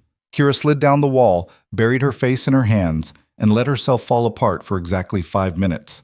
Then she pulled herself together, wiped her eyes, and got back to work. Feelings didn't matter. Duty did. She just had to keep reminding herself of that. The plan came together quickly. Arthur leaked information that Kira would be traveling to the Eastern Settlement alone to deliver reports. A routine assignment, no guards, no backup. Just an injured soldier on a simple errand. Margot will never believe it, Kira said as they reviewed the details. It's too obvious. Which is why we're making it look reluctant, Rothgar explained. I'm publicly arguing against sending you, saying you're not ready. You're insisting you can handle it. Creates the impression that this wasn't planned, that we're making do with limited resources. And the actual backup? Will be there but hidden. Arthur's best men plus some of mine. They'll shadow you from a distance, ready to move the moment Margot makes her play. If she makes her play, Arthur corrected. This could be a waste of time. She might see through it. Or she might take the bait, Kira said. Either way, we'll know more than we do now. The argument happened in the Great Hall, where half the castle could witness it. Absolutely not, Rothgar said, his voice carrying. You're barely healed. Sending you alone is asking for trouble. I can handle a simple delivery, Kira shot back. It's 2 hours there, 2 hours back. What's going to happen? Anything could happen. Raiders, bandits, weather. I'll be fine. Or are you saying I'm not capable? The challenge hung in the air. Rothgar's face reddened. That's not what I'm saying, and you know it. But then what are you saying? That I need to sit here wrapped in blankets while everyone else does the actual work? They went back and forth for another 5 minutes, drawing a crowd. By the time Rothgar finally gave in with visible reluctance, the entire castle knew that the orphan guard would be traveling alone tomorrow. Perfect. That night, Kira couldn't sleep. She packed her gear mechanically, weapons, supplies, medicine for her back, everything she'd need for a simple trip that would probably turn deadly. A knock at her door made her tense. It's me, Cassian's voice said quietly. She shouldn't answer, shouldn't let him in, should maintain distance and propriety and all the things that kept them both safe. She opened the door. He looked exhausted and worried and so real that it hurt to look at him. I heard about tomorrow, he said. The Eastern Settlement. It's just a delivery. It's bait. Arthur told me. His jaw tightened. He also told me you ordered him not to inform me until it was too late to stop it. Because you would have stopped it. Of course I would have stopped it. You're putting yourself in danger to draw out a traitor, which is my job, Kira interrupted. Protecting you is my job. This is just an extension of that. Your job doesn't include getting yourself killed. If it saves the Alliance, then yes, it does. They stared at each other, the argument crackling between them. Finally, Cassian spoke, his voice low and rough. I can't lose you, not like this, not for politics. You don't have me to lose, I'm your guard, that's all. Don't. He stepped closer. Don't pretend that kiss didn't happen, that we don't. He stopped, struggling. I know this is impossible. I know I have duties, obligations, a wedding in 3 weeks. But don't ask me to pretend I don't care whether you live or die. Kira's throat was tight. What do you want me to say? That I'll be careful, that I'll survive? I can't promise that. This is dangerous, and it might go wrong, and I might not come back. But it's still the right thing to do. Right for who? For everyone. For your kingdom, for mine, for every person who depends on this alliance working. She met his eyes. For you. Cassian looked at her like she'd stabbed him. Then, without warning, he pulled her into his arms. Kira's back screamed in protest, but she didn't care. She wrapped her arms around him and held on, feeling his heart hammer against her chest, breathing in his scent, memorizing every detail of this moment because it might be all she got. "Come back," he said against her hair. "Whatever happens, come back to me." "I'll try." "Promise." "I can't promise." His arms tightened. "Even if it's a lie, promise me." Kira pulled back just enough to look at him. His eyes were storm-dark and desperate, all his careful control shattered. "I promise," she whispered. He kissed her again, and this time it wasn't gentle or brief. This time it was fierce and hungry and full of everything they couldn't say. Kira kissed him back with all the emotion she'd been bottling up, pouring everything she felt into this moment because it might be the last chance she got. When they finally broke apart, both breathing hard, Cassian pressed his forehead to hers. "If you die, I swear I'll find you in whatever afterlife exists and kill you again for making me care this much." Despite everything, Kira laughed. It came out shaky. "Deal." He left a few minutes later, slipping out quietly to avoid attention. Kira stood alone in her room, her lips still tingling, her heart still racing, and tried to prepare herself for whatever tomorrow would bring. She'd made a promise to come back. She intended to keep it. Dawn came cold and gray. Kira saddled her horse, checked her weapons one final time, and rode out through the castle gates. The eastern settlement was 2 hours northeast, through forested terrain that offered plenty of ambush opportunities. She'd be surprised if she made it halfway before Margot's people struck. The first hour passed quietly. Too quietly. Kira's instincts prickled as she rode, every sense on alert. The forest felt wrong, too still, too empty. Birds should be singing. Small animals should be rustling in the underbrush. Instead, there was nothing. They hit her at the river crossing. 6 men, professionals, emerging from the trees with crossbows already aimed. Kira's horse reared and she rolled off, hitting the ground hard enough to jar her injured back. Pain exploded through her, but she kept moving, drawing her sword as the first attacker closed. Steel met steel. He was good, trained, but Kira had spent years fighting people bigger and stronger than her. She used his momentum against him, twisted inside his guard, and put her blade through his throat. A crossbow bolt whistled past her head. She ducked behind her panicked horse, using the animal as cover while scanning for escape routes. The river behind her was too deep and fast to cross. The forest to her left had at least 3 more attackers. Forward was her only option. Kira bolted. She made it 10 yards before something slammed into her shoulder. A bolt, the impact spinning her around and sending her crashing into a tree. Her vision went white with agony. "Keep moving. Don't stop. Don't." Hands grabbed her, rough and brutal. Someone kicked her legs out, and she went down, tasting blood. Her sword was torn from her grip. "Alive," a voice said. Familiar. Male. "Lady Margot wants her alive." They dragged her off the road into the forest. Kira struggled weakly, but between her injuries and the bolt in her shoulder, she had nothing left. Her vision kept blurring, the world tilting sideways. This was it. She'd failed. The backup wouldn't reach her in time. They'd been too far back, too careful about being spotted. And Margot's people were professionals who knew how to disappear. Kira was going to die in these woods and never see Cassian again. The thought hurt worse than the bolt. They reached a clearing where horses waited, and standing beside them, looking perfectly composed, was Lady Margot herself. "Guard Ashford," she said pleasantly. "How kind of you to accept my invitation." "Didn't realize I had a choice," Kira managed through gritted teeth. "You didn't, but I do appreciate you making this so easy. Traveling alone? Really? Did you think I was stupid?" "Little bit." Margot's smile didn't reach her eyes. "You've been a problem from the start. An orphan elevated beyond her station, catching the king's attention, interfering with carefully laid plans. I would have dealt with you earlier, but you kept surviving things you shouldn't have. The castle attack, the fire. It's really quite impressive." "Thanks. Can I go now?" "Amusing. No, what's going to happen is this. You're going to disappear. Tragically killed by bandits or raiders, or perhaps you simply got lost and froze to death. Such a shame. The king will be devastated, I'm sure." Kira's hands clenched. "He'll know it was you. He'll suspect. but he won't be able to prove anything. And his grief will be quite useful, actually. Nothing bonds people like shared tragedy. Princess Cecilia will comfort him, and the wedding will proceed, and the alliance I worked so hard to prevent will collapse from within as I continue my work. Margot's expression hardened. The North doesn't need Southern gold. We need to remain strong, independent, pure. Your king is a corrupting influence, and you were fool enough to fall in love with him. I didn't. Please, I have eyes. Everyone does. The way you look at him, the way he looks at you, it's pathetic, but useful. His affection for you made you the perfect target. She gestured to her men. Take her to the old mine shaft. Make it look like an accident, and make sure she's actually dead this time. I'm tired of this girl surviving.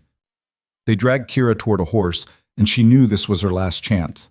Her only chance. She went limp, dead weight, forcing them to support her full mass. The man on her left shifted his grip, momentarily off balance. Kira drove her elbow into his throat and ripped the knife from his belt in one motion. She buried it in the second man's kidney before he could react. The third man grabbed her injured shoulder.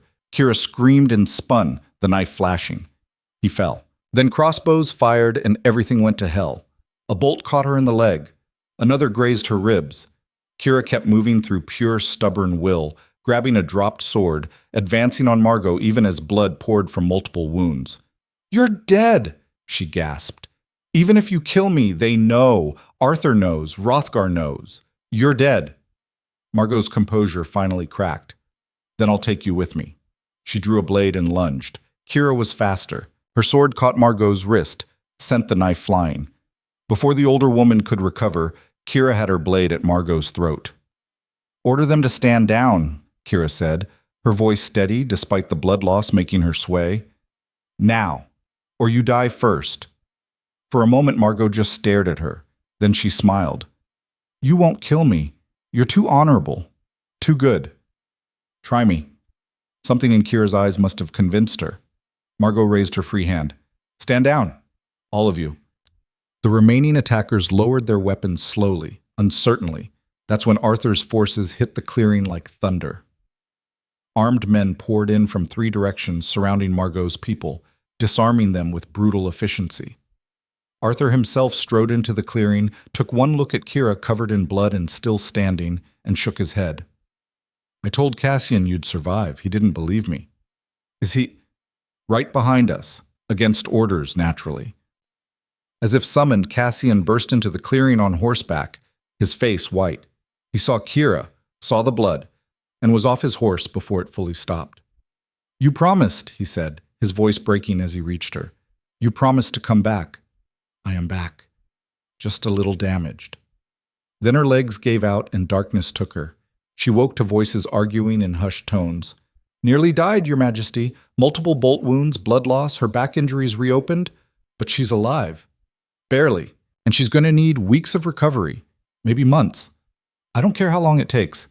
Get her the best healers, the best medicine, whatever she needs." People are already talking. If you show too much favoritism, let them talk. Kira opened her eyes. A different healer's room, better appointed.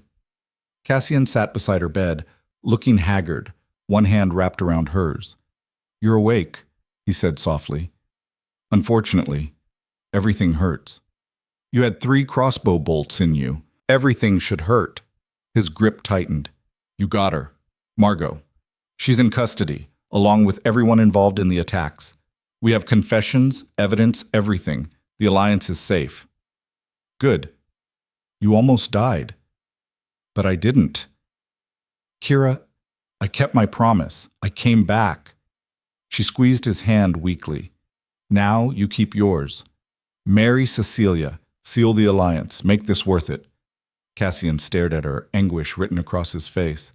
"I can't do this. I can't marry her while feeling like this about you." "You have to. The alliance is secure.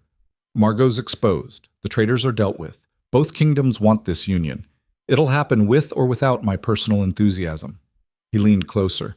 "But I can't stand at an altar and promise myself to someone else while wanting you. It's not fair to her, to you, to anyone. Life isn't fair. No, but I'm a king. I can make it less unfair if I try hard enough." Before Kira could ask what that meant, the door opened. Princess Cecilia entered, her expression cold and controlled. Your Majesty, I need to speak with you, privately. Cassian didn't move. Anything you have to say can be said in front of Kira. Actually, it can't. Cecilia's gaze shifted to Kira, and something in those eyes made her blood run cold. But since you're awake, Guard Ashford, I should probably inform you, you're being transferred, effective immediately. Eastern Garrison, permanent assignment. Commander Rothgar has already signed the orders. Kira's heart stopped. What? You've proven yourself a security risk. Your actions, while brave, have created complications I won't tolerate. Cecilia's voice was ice. So you're leaving, tonight, if possible. And if you're thinking of refusing, I should mention that refusing a direct order from your princess is treason. You can't do this, Cassian said, his voice dangerous. I can, and I have. The paperwork is filed, the decision is made. Cecilia met his eyes. You want to protect her? Then let her go. Because if she stays here, I will make sure everyone knows about your inappropriate relationship. I'll destroy her reputation, her career, everything. She'll be worse than exiled. She'll be ruined. Cecilia, I'm not negotiating. She goes, or I make both your lives hell. The princess turned to leave, then paused. Oh, and one more thing. If you try to follow her, if you try to contact her, if you do anything except move on with your duty, I'll make sure she ends up charged with seduction of royalty. She'll hang. She left, the door closing with quiet finality. Kira stared at the ceiling, her heart numb. This was it. The real cost of everything she'd done. I won't let this happen, Cassian said fiercely. I'll break the engagement, face the political consequences. No. Kira's voice was hollow. She's right. I need to go. If I stay, I destroy everything. The alliance, your reputation, your future. Everything we fought for. I don't care. I do. She finally looked at him, memorizing his face. You're a good king, a good man. You deserve better than being trapped between duty and feelings you never asked for. So I'm making this easy. I'm leaving. You're staying. We both do our duty and try to forget this ever happened. I'll never forget. Then remember, it hurt. Maybe that'll make it easier. She pulled her hand from his. Go, please, before I change my mind. Cassian stood slowly, his expression wrecked. If there was another way, there isn't. We both know it. He left without another word. Kira lay in the silence, staring at nothing, and felt the last piece of her heart break. She'd saved the king, saved the alliance, proven herself capable, and lost everything that mattered in the process. Outside, snow began to fall, covering the world in white. The eastern garrison was exactly as miserable as Kira had expected. Cold stone walls, inadequate heating, and a skeleton crew of soldiers who looked at her with a mixture of suspicion and resentment. The transfer orders had labeled her a troublemaker, officially for insubordination, unofficially for reasons everyone could guess. She'd been there 2 weeks and hadn't spoken more than 10 words to anyone. Her body was healing slowly. The healers had done what they could before she left, but her back would never be the same. Every morning she woke in pain. Every night she fell asleep the same way. The crossbow wounds had closed but left deep scars that ached in cold weather, which meant they ached constantly this far east. Kira threw herself into work with mechanical precision. Guard duty, patrol routes, training exercises. Anything to stay busy, to not think, to not remember gray eyes, and a promise she'd kept at the cost of everything else. You're the one from the castle. She turned. A young soldier stood nearby, maybe 19, with nervous energy and 2 bright eyes. Fresh recruit, probably. I'm Kira Ashford, elite guard. I know, everyone knows. He shuffled his feet. Is it true? That you saved the Southern King's life twice? Something like that. And that you exposed Lady Margot as a traitor? Yes. So why are you here? This is basically exile for people who screw up. You should be getting medals, not punishment duty. Kira picked up her practice sword again. Politics. Now, if you don't mind, it's because of the princess, right? She sent you here because the king... He stopped at the look on Kira's face. Sorry, everyone's been talking, but I shouldn't have... No, you shouldn't have. Kira's voice was flat. And if you want to survive more than a week in this garrison, you'll learn to keep gossip to yourself.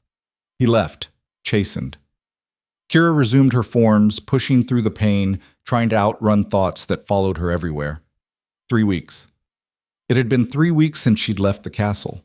3 weeks of silence, of isolation, of slowly accepting that this was her life now. No word from Cassian, no messages, no letters, nothing. Which was smart, safe, exactly what she told him to do.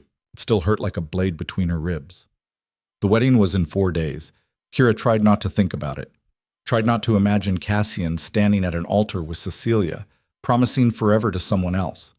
Tried not to wonder if he thought about her at all, or if duty had already consumed whatever feelings he'd had. She was failing at all of it. That night, as she sat alone in her quarters, there was a knock at her door. Commander Hayes stood outside, a grizzled veteran who ran the Eastern Garrison with brutal efficiency. He looked at her with something between pity and respect. "You've got a visitor. Says it's urgent." Kira's heart jumped before she could stop it. "Who?" "Arthur Valdis, the Southern King's advisor." Hope and dread warred in her chest. She followed Hayes to the meeting room, her pulse racing. Arthur looked travel-worn and exhausted, his clothes dusted with snow. When he saw her, relief flooded his face. "Thank whatever powers exist. I wasn't sure I'd make it in time." "In time for what?" "To stop you from making the biggest mistake of your life." Arthur glanced at Hayes. "Can we have privacy?" Hayes nodded and left. Arthur waited until the door closed before speaking. "The wedding's in 4 days. It's going to be a disaster." Kira's stomach dropped. "What happened?" "Cassian's barely functional. He goes through the motions, does his duty, but he's—" Arthur struggled for words. "He's dying inside. I've known him for 15 years, Kira. I've seen him survive battles, loss, betrayal, but this is breaking him in ways nothing else has. He'll recover. Once the wedding's done, once there's distance, no, he won't, because Cecilia found something." Arthur's expression was grim. "In the old castle records, a law from 2 centuries ago that's never been repealed." "What kind of law?" "The kind that says a royal engagement can be dissolved if one party proves their intended spouse used coercion, manipulation, or threat of force to secure the arrangement." Arthur leaned forward. "Cecilia threatened you. Threatened to charge you with seduction, to ruin you, to have you hanged if Cassian didn't proceed with the wedding. That's coercion, Kira, clear and direct." Kira's mind raced. "But proving it? She made those threats privately. There were no witnesses. Actually, there was one. Me." Arthur pulled out a small device from his pocket, something Kira had never seen before, metal and intricate. "I was in the hallway. I heard everything, and I recorded it." "You can record voices?" "Southern technology. We've had it for a few years, though most people don't know about it. I keep one on me for documenting important meetings." His expression was intense. "I have Cecilia's threats, her blackmail, her manipulation. Everything we need to avoid the engagement legally." Kira stared at him. "Why are you telling me this?" "Because Cassian won't use it. He says it would humiliate Cecilia, damage the alliance, cause political chaos. He's willing to sacrifice himself to avoid that." Arthur's voice hardened. "But I'm not. And more importantly, you shouldn't be either. The alliance will survive. The northern frontier needs southern resources too badly to let personal drama destroy it. We've already been through attempted assassination and treason. One broken engagement isn't going to collapse everything." Arthur stood. "But we need you. Cassian won't fight for himself, but he might fight if you're the one asking." "I can't go back. Cecilia banned me. Cecilia's power comes from being the future queen. If the engagement's void, she has no leverage. You'd be returning as a witness to her crimes, not as an exile crawling back." Kira wanted to believe it, wanted to believe there was a way out of this trap. But years of disappointment had taught her caution. Even if this works, even if we void the engagement, what then? Cassian's still a king. I'm still nobody. The court will never accept me as anything more than a guard who got lucky. Maybe not. Or maybe you let them underestimate you while you prove them wrong. Arthur's smile was sharp. "You've spent your whole life being dismissed, Kira. You're good at turning that into an advantage. Use it." "This is insane." "Most good plans are." He held out the recording device. "So what's it going to be?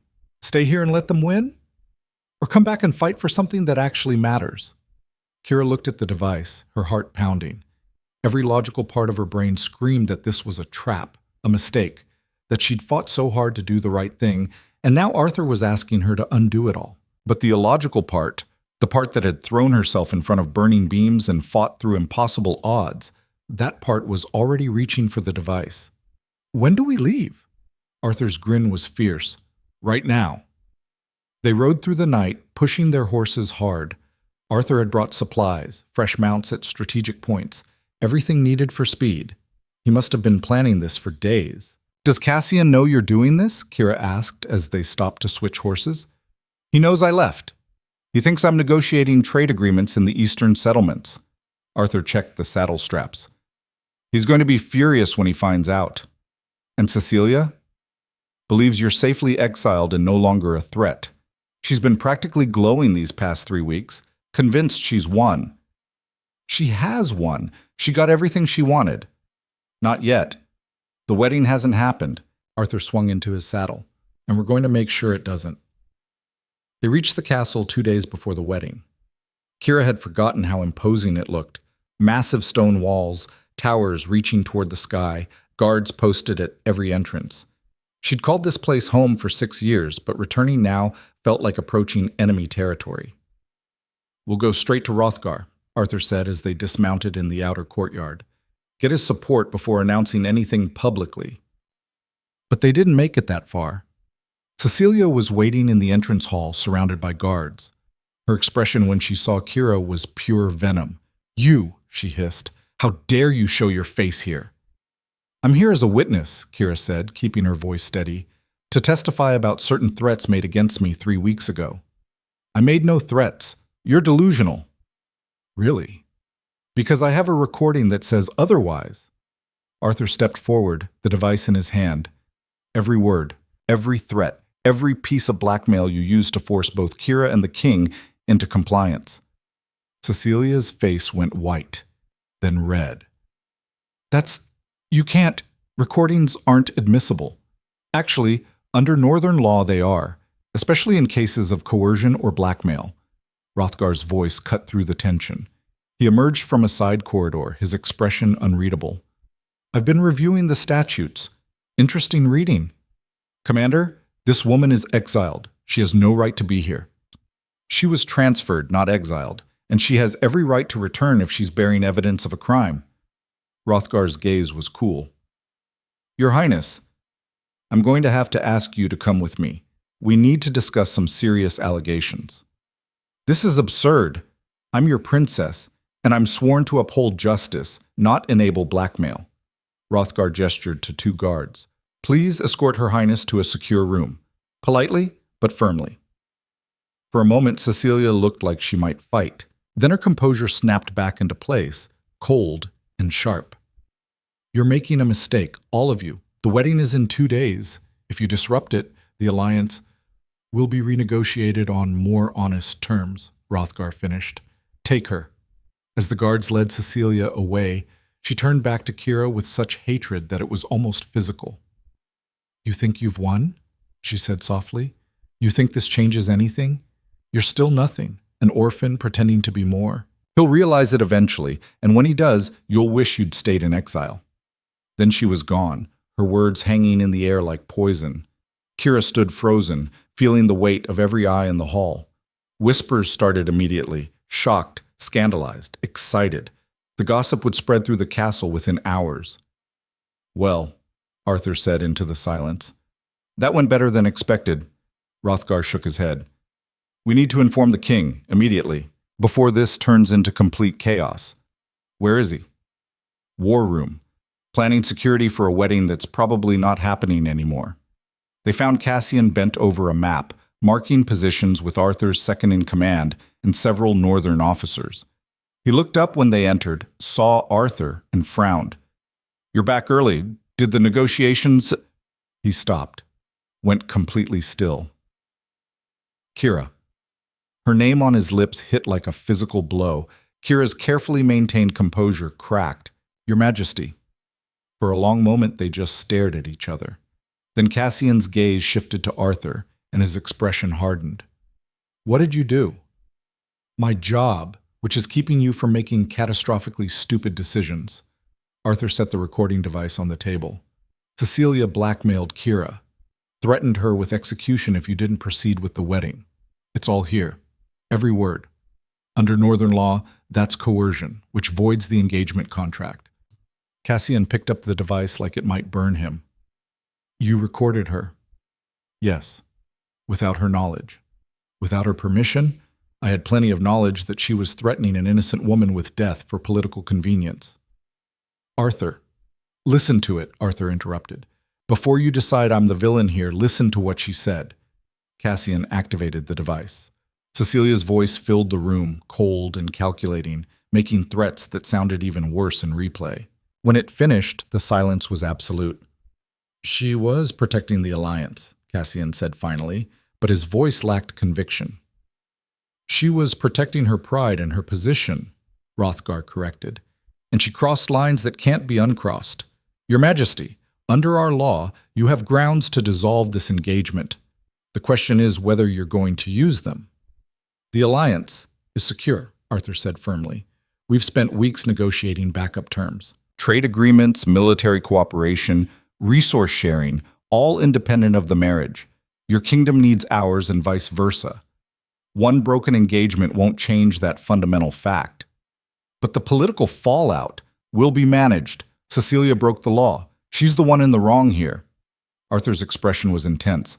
Stop trying to sacrifice yourself for people who don't deserve it, and start fighting for what you actually want. Cassian's gaze shifted to Kira. What I want isn't always what's best. Then maybe it's time to consider that duty without happiness is just slow suicide, Kira said quietly. She'd stayed silent until now, but she was tired of watching him torture himself. I didn't come back here to pressure you. I came back because Arthur asked me to, because there's evidence that matters. What you do with it is your choice, but stop pretending this is about the alliance. This is about whether you're brave enough to choose something for yourself instead of just accepting what everyone else has decided. The words hung in the air, sharp and challenging. Cassian stared at her, something flickering in his eyes. Anger, hope, fear, all mixed together. You think I'm a coward. I think you're trapped in a role you never wanted, doing what you think is right, and slowly dying inside because of it. Kira stepped closer. I think you deserve better. And I think if you go through with this wedding, you'll regret it for the rest of your life. And if I don't? If I use this recording, dissolve the engagement, cause a political scandal, what then? What happens to you when the whole court knows you're the reason? I survive, like I always have. Kira met his eyes steadily. I didn't fight my way through assassins and fire and exile to give up now because people might gossip. Let them talk. I'm used to it. Cassian looked at her like she was something precious and terrifying. Then he turned to Hrothgar. If we dissolve the engagement, what happens to Cecilia? Depends on how we frame it. If we emphasize the legal violations, she faces charges. If we allow her to save face, claim mutual agreement, incompatibility, whatever fiction we can craft, she returns home with her dignity mostly intact. The second option, I'm not interested in revenge, just honesty. Hrothgar nodded. I'll draft the documentation. We'll need both kingdoms' approval, but given the circumstances, that shouldn't be difficult. Do it. Cassian's voice was firm, final. The engagement is dissolved, effective immediately. The wedding is canceled. Arthur smiled. About damn time. The next several hours were organized chaos. Messengers were sent, documents were drafted. Cecilia was formally informed of the decision and given the option to frame it as mutual dissolution rather than face charges. She took it, her face a mask of cold fury, and began preparing for her departure. Throughout it all, Kira stayed in the background. This was politics, power, things she had no place in. She'd done her part. Now it was up to others to clean up the mess. She was in the courtyard checking on the horses when Lisa found her. You came back. The other guard looked stunned. Everyone's saying you exposed the princess, that you had evidence, that the wedding's off. It's complicated. Is it true? That Cecilia threatened you? Yes. Lisa was quiet for a moment. I'm sorry. I knew she didn't like you, but I didn't think... She broke off. For what it's worth, most of the guard is on your side. We saw how you fought during the attacks. how you protected the king. You earned your place here." The words hit harder than Kira expected. She'd spent so long being dismissed, being told she didn't belong, that genuine support felt foreign. "Thank you," she said quietly. "So what happens now? Do you stay? Go back to the Eastern Garrison?" "I don't know. I haven't thought that far ahead." "Well, whatever you decide, you've got people here who respect you. Remember that." Lysa left and Kira stood alone with the horses, trying to process everything. 3 weeks ago, she'd been exiled in disgrace. Now the engagement was dissolved, Cecilia was leaving, and the entire political landscape had shifted. But she still didn't know where she fit in any of it. That night, unable to sleep, she returned to her old haunt, the North Wall, where this had all started. The wind was brutal, the temperature dropping, but the cold felt clean, honest. "I thought I'd find you here." She didn't turn, didn't need to. She'd recognize that voice anywhere. Cassian joined her at the rampart, and for a while they stood in silence, looking out over the dark landscape. "Cecilia left an hour ago," he said finally. "She took half the visiting southern nobles with her. The rest are staying to renegotiate terms." "Will she be all right?" "Eventually. She's capable, intelligent, and too proud to let this destroy her. She'll recover." He paused. "I'm sorry. For putting you in that position. For not fighting harder against her threats." "You were trying to do the right thing. I was trying to do the safe thing. There's a difference." Cassian turned to face her. "Arthur was right. I've spent my whole life accepting what others decided for me because it seemed easier, more responsible. But somewhere along the way, I forgot that leadership also means having the courage to choose your own path." "So what path are you choosing?" He stepped closer, and Kira's breath caught. "The one where I stop pretending I don't want you. Where I stop letting politics dictate everything. Where I actually fight for something that matters." "Cassian, I'm not asking you to be my queen or make any grand commitments. I know you. You'd panic and probably run halfway across the kingdom to avoid that kind of pressure." His smile was soft. "I'm just asking if you'll stay. Be part of my guard, my council, my life. Whatever form that takes, as long as you're here." Kira's throat was tight. "The court will never accept it. An orphan guard with no family, no pedigree, then they'll learn to accept it or find somewhere else to complain." Cassian's hand came up, cupping her face with that same devastating gentleness. "I spent 3 weeks in hell trying to accept losing you. I'm not doing it again. Not for politics, not for propriety, not for anything." "You're sure? Because once you make this choice, there's no going back. Everyone will know, will judge. Let them." He leaned his forehead against hers. "You asked me once what I wanted. This is it. You. Here. Real. Everything else is just details." Kira closed her eyes, feeling tears burn behind her lids. She'd survived so much: neglect, poverty, battles, exile. But this kindness, this honest wanting, threatened to undo her completely. "Okay," she whispered. "I'll stay." Cassian kissed her, and this time there was no hesitation, no guilt, no shadow of duty hanging over them. Just two people choosing each other against all logic and probability. When they finally pulled apart, both breathless, Kira rested her head against his chest and listened to his heartbeat. "So what happens now?" she asked. "Now we rebuild. The alliance on more honest terms. The castle's security with better protocols. And," he paused, "we figure out what it looks like for a king to be with someone who'd rather train in the yard than attend court functions. Lots of sneaking around? Probably. And scandalizing nobility, and ignoring about 1,000 years of tradition. Sounds terrible. Absolutely awful." His arms tightened around her. "I can't wait." The next morning, Cassian made a formal announcement. The engagement was dissolved by mutual agreement. Princess Cecilia would return home with full honors. The alliance would proceed through diplomatic and economic channels rather than marriage. And Guard Kira Ashford was reinstated to active duty with the king's personal guard, with full rank and commendations for service during the crisis. The court erupted in gossip, but Hrothgar and Arthur had prepared the ground well. Evidence of Cecilia's coercion was carefully leaked, painting Kira as a victim rather than a homewrecker. The narrative shifted from scandal to injustice corrected. It wasn't perfect. There were still nobles who sneered, still whispers in corridors. But there was also grudging respect from soldiers who'd seen her fight, and support from people who cared more about competence than pedigree. Kira stood in the Great Hall as Cassian announced his decisions, feeling the weight of hundreds of eyes on her. 3 months ago, she'd been nobody. Now she was at the center of the biggest political shift in a generation. It was terrifying. It was also the first time in her life she'd felt like she belonged somewhere. After the announcement, as nobles and advisors crowded around to discuss implications, Kira slipped out to the training yard. Old habits died hard. She'd been practicing forms for maybe 10 minutes when Arthur found her. "You're avoiding the celebration." "I don't do well with crowds." "Fair enough." He leaned against the fence. "For what it's worth, I think you made the right choice. Both of you did. Even though it's going to be complicated?" "Everything worth having is complicated," Arthur smiled. "Besides, I've been watching you two dance around each other for months. It was exhausting. This is much simpler."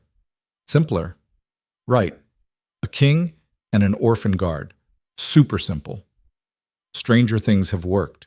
He pushed off the fence.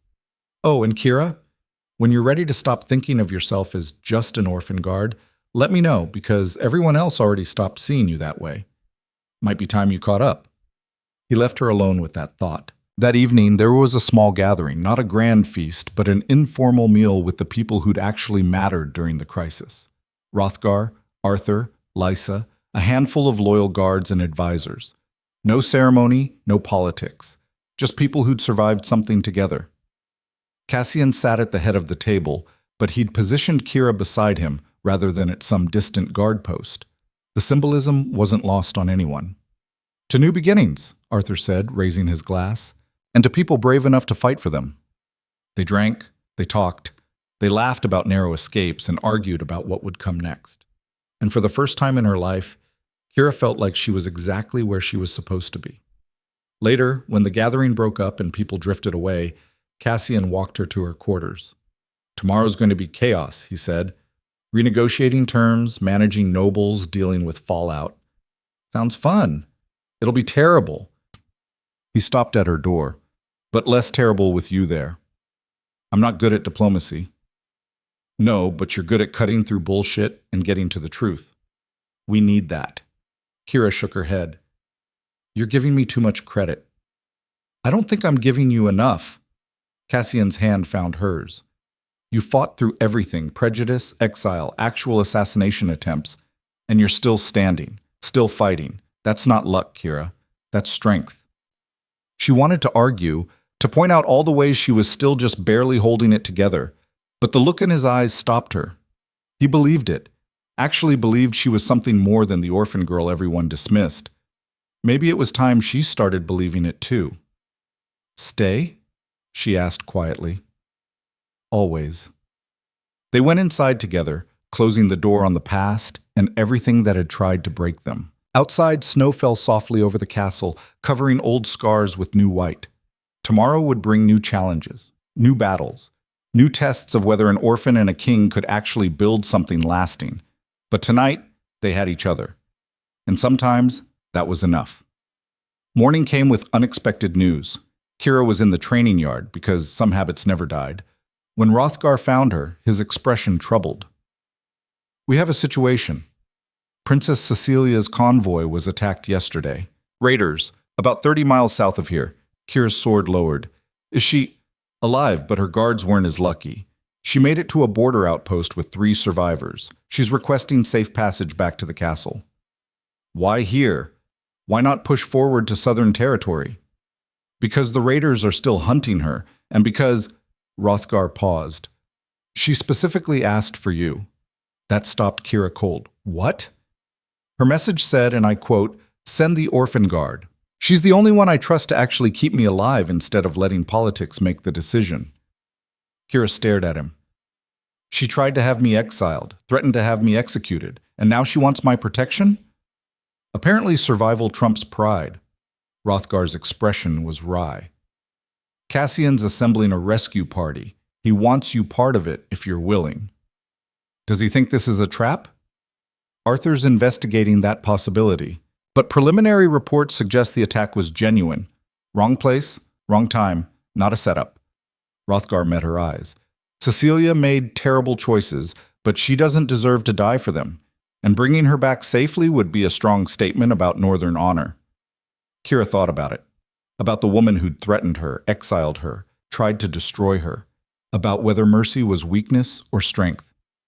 I'll go, she said finally, but I'm doing this for the Alliance, not for her. Whatever gets you on the horse. They rode out within the hour. Kira, Cassian, Arthur, and 20 elite guards. The weather was brutal, snow falling thick enough to limit visibility, but they pushed hard toward the border outpost. Cassian rode beside Kira, his expression unreadable. You didn't have to volunteer, he said quietly. Yes, I did. Because if I didn't, everyone would say it was personal, that I let an old grudge dictate my choices. She glanced at him. Besides, you would have gone anyway. Someone needs to watch your back. Always the protector. It's what I'm good at. They reached the outpost by nightfall. It was a rough structure, barely more than reinforced walls and a watchtower, but defensible. The remaining guards looked exhausted and wary. Cecilia sat in the main room, wrapped in blankets, looking nothing like the composed Princess Kira remembered. Her hair was disheveled, her dress torn and blood-stained, her face pale with shock. When she saw Kira, something complicated flickered in her eyes. You came, she said, her voice hoarse. Commander Hrothgar sent me. We're here to escort you back to the castle. I didn't think you would. After everything... Cecilia stopped, shaking her head. Thank you. Kira didn't know what to say to that, so she said nothing. Cassian stepped forward, all business. What happened? We were ambushed.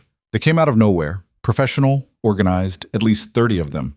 They killed most of my guards in the first few minutes. Cecilia's hands trembled. If Lieutenant Marcus hadn't gotten me on a horse, I'd be dead. Did they say anything? Make demands? No, they just attacked. It felt... She struggled for words. Personal. Like they wanted me specifically. Arthur frowned. That doesn't fit the pattern of normal raiders. They want supplies, hostages for ransom, not targeted assassination. Unless someone hired them, Kira said. Everyone turned to look at her. Lady Margot's in custody, but she had allies.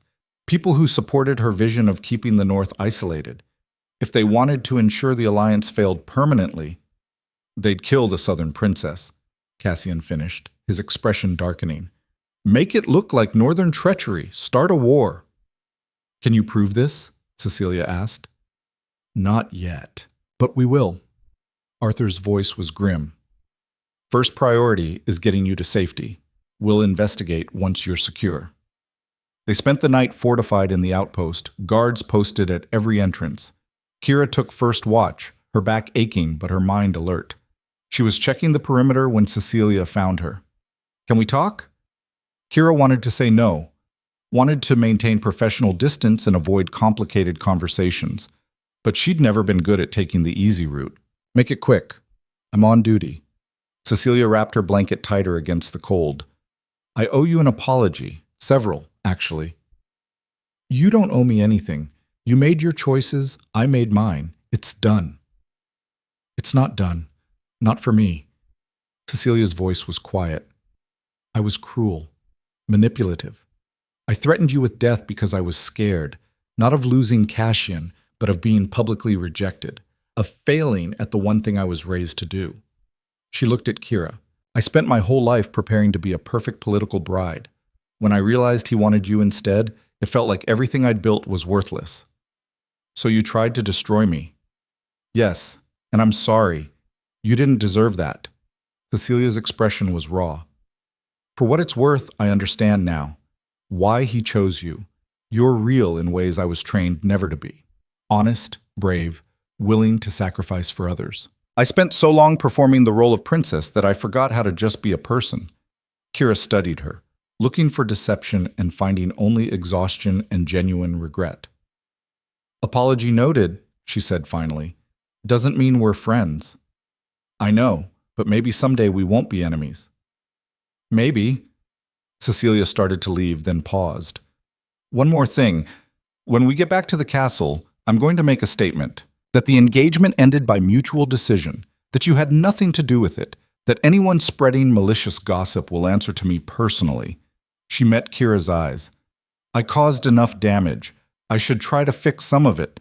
Before Kira could respond, a shout went up from the watchtower. Movement! South wall! They were under attack. The raiders hit hard and fast, using the darkness and snow as cover. Kira was moving before conscious thought, blade drawn, positioning herself between the attackers and the outpost's main entrance. These weren't ordinary raiders. They moved with military precision, coordinated strikes, professional tactics. Someone had trained them well. Protect the princess! Cassian's voice cut through the chaos. Tight formation! Kira fought alongside Cassian's guards, her body moving on instinct despite her injuries. A raider came at her from the left. She blocked, twisted, and put her blade through his ribs. Another attacked from behind. She dropped, rolled, and came up inside his guard. But there were too many. For every one they dropped, two more appeared. They're trying to breach the east wall, Arthur shouted. If they get through... I'll hold it, Kira said. Get Cecilia to the secondary position. You can't hold a wall alone. Watch me. She sprinted for the east wall, reaching it just as 3 raiders broke through. The first one went down before he fully processed her presence. The second managed to block once before she kicked him back through the breach. The third was better, trained, fast, dangerous. Their blades met in a flurry of strikes. Kira's back screamed in protest, her old injuries making every movement agony. But she'd learned to fight through pain, and this bastard wasn't getting past her. She fainted high, struck low, and opened his throat. More were coming, always more. Kira positioned herself in the breach, making her body the barrier they'd have to get through. It was tactically stupid. She was outnumbered, outpositioned, fighting injured. But holding this wall meant keeping Cecilia alive, which meant preserving the alliance, which meant everything she'd fought for mattered. So she held. The raiders came at her in waves. She fought with everything she had, skill, determination, and the stubborn refusal to quit that had kept her alive this long. Blood ran down her arms, her legs, though she couldn't tell how much was hers. Then Cassian was beside her, sword flashing, and she wasn't alone anymore. I said, hold the wall, she gasped. You said you'd hold it, never said you had to do it alone. His blade caught an attacker mid-strike. Besides, I'm not letting you have all the fun. They fought back to back, covering each other's blind spots, moving in sync like they'd trained together for years instead of months. When Kira's back spasmed, Cassian covered her recovery time. When he was forced back by 2 attackers, she struck from the side. Slowly, impossibly, they pushed the raiders back. By the time reinforcements arrived, northern guards from a nearby garrison responding to the outpost's distress signals, the battle was already won. Bodies littered the ground, the survivors fleeing into the darkness. Kira collapsed against the wall, breathing hard, pain radiating through her entire body. You're bleeding, Cassian said, his hands already checking her for serious injuries. So are you. Yes, but I'm allowed to be reckless. I'm the king. His attempt at humor fell flat. You shouldn't have held that wall alone. Worked out fine. You could have died. But I didn't. She caught his hand. We didn't, and Cecilia's safe, mission accomplished. He looked like he wanted to argue, but instead he just pulled her close, careful of her injuries, and held on like she might disappear. They returned to the castle 2 days later, the entire group battered, but alive. Word of the attack had spread fast, how Kira held the wall against impossible odds, how she'd protected the same princess who'd tried to destroy her. The narrative shifted again. The orphan guard became the honorable warrior. The girl with no family became the woman who put duty above grudges. Gossip that had painted her as a homewrecker now praised her selflessness. Kira hated it, all of it. The attention, the praise, the way people looked at her like she was some kind of hero instead of just someone doing her job. You're terrible at accepting credit, Arthur observed, finding her in the library, one of the few places people left her alone. I don't want credit. I want everyone to stop staring. Get used to it. You're a public figure now. What you do matters to people. He sat across from her. Cecilia made her statement this morning, took full responsibility for the engagement dissolution, said you acted with honor throughout. Half the nobility is falling over themselves to apologize for how they treated you. Great. Apologies from people who only respect me because I proved useful. That's how the world works. People respect power, competence, results. You've demonstrated all three. Arthur's expression was knowing. The question is what you do with that respect now that you have it. I'm a guard. I guard things. That's it. Is it? He leaned forward. Kira, you've proven yourself capable of strategy, leadership, making hard decisions under pressure. You could be so much more than just a guard if you wanted. I don't want more. More means politics and expectations and a real partnership with Cassian instead of hiding in the shadows while he runs a kingdom. Arthur's voice was gentle but firm. He's going to ask you to be more than his guard. Probably soon. And you need to decide if you're brave enough to say yes. He left before Kira could respond. She sat alone in the library, Arthur's words echoing in her head, and felt the weight of a future she'd never let herself imagine pressing down. The confrontation came a week later. Cassian called a formal council meeting, all his advisors, northern nobility, and key figures from both kingdoms. Kira attended because he'd specifically requested her presence, though she had no idea why. We've finished investigating the attack on Princess Cecilia's convoy, Cassian announced. Evidence confirms it was organized by remnants of Lady Margot's network. We've arrested 15 conspirators and seized documentation proving their intent to sabotage the alliance. Murmurs rippled through the room. Cassian waited for silence before continuing. The attack failed because of quick thinking and courage, because people put duty above personal feelings. His gaze found Kira. Guard Ashford risked her life to protect someone who'd wronged her. That kind of honor is rare. It's also exactly what this alliance needs to survive. Kira felt her face heat. This felt like praise building toward something she wouldn't like. Which is why, Cassian continued, I'm formally recommending Guard Ashford for promotion to Captain of the Royal Guard, effective immediately. The room exploded. Half the nobility looked scandalized. The other half looked thoughtful. Kira just felt sick. Your Majesty, one of the Northern Lords said, his voice dripping condescension. While we appreciate Guard Ashford's service, a captain position requires certain qualifications. Family standing, political connections, combat experience, strategic thinking, and proven loyalty, Cassian interrupted. All of which Ashford has demonstrated repeatedly. Unless you're suggesting those qualifications matter less than having the right last name.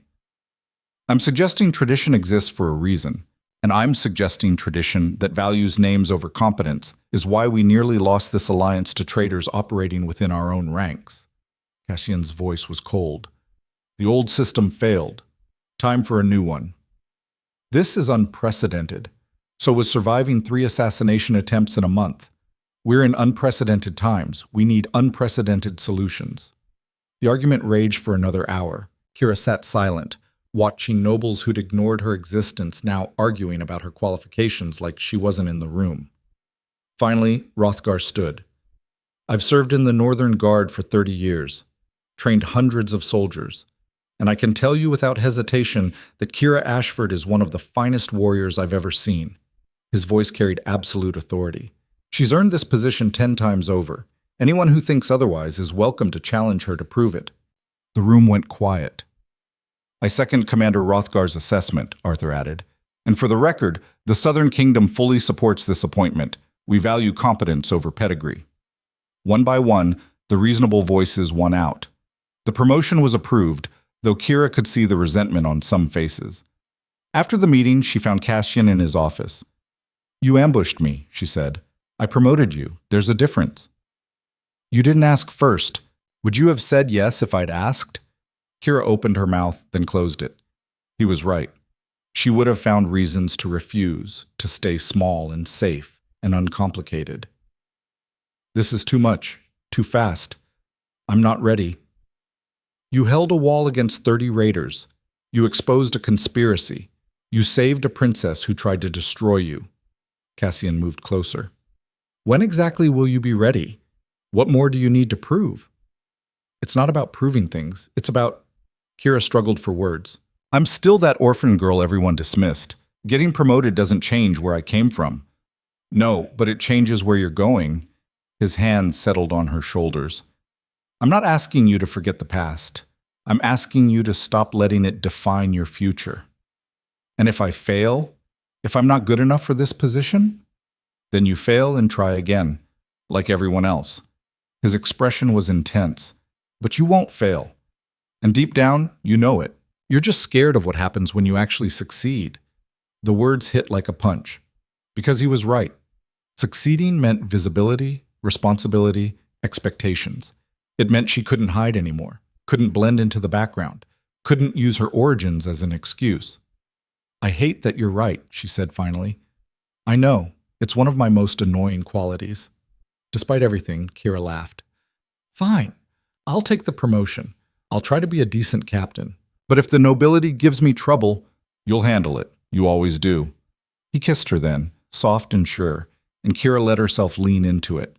Let herself believe, just for a moment, that this impossible thing might actually work. The next month was brutal. Kira threw herself into her new role with the same intensity she'd brought to guard duty. She reorganized patrol rotations, improved training protocols, and personally vetted every guard for loyalty. When nobles complained about her methods, she ignored them. When soldiers questioned her authority, she proved herself in the training yard. Slowly, grudgingly, respect built. But there was still resistance. Lord Brennan's father, the former captain's family, made it clear they considered her an upstart. Several minor nobles refused to acknowledge her authority. The gossip never fully stopped. The breaking point came during a formal dinner. Lady Viridian, a wealthy noblewoman with deep ties to the old guard, made a pointed comment about common girls pretending to be more than they are. Kira had learned to ignore such comments. But then Viridian continued. Of course, we all know why she was really promoted. Royal favor has always been the fastest path to advancement, hasn't it? Especially for women willing to provide certain services. The implication was clear. Ugly, designed to humiliate. Cassian's expression went cold, but before he could speak, Kira stood. You're right, she said calmly. Everyone went silent. Royal favor did help my advancement, just like Lord Brennan's father became captain because his family had the right connections, or how Lord Marcus secured his position through marriage alliances. She met Viridian's eyes. The difference is, I also earned mine through combat, strategy, and repeatedly saving lives. What exactly have you done to earn your position beyond being born? Viridian's face went red.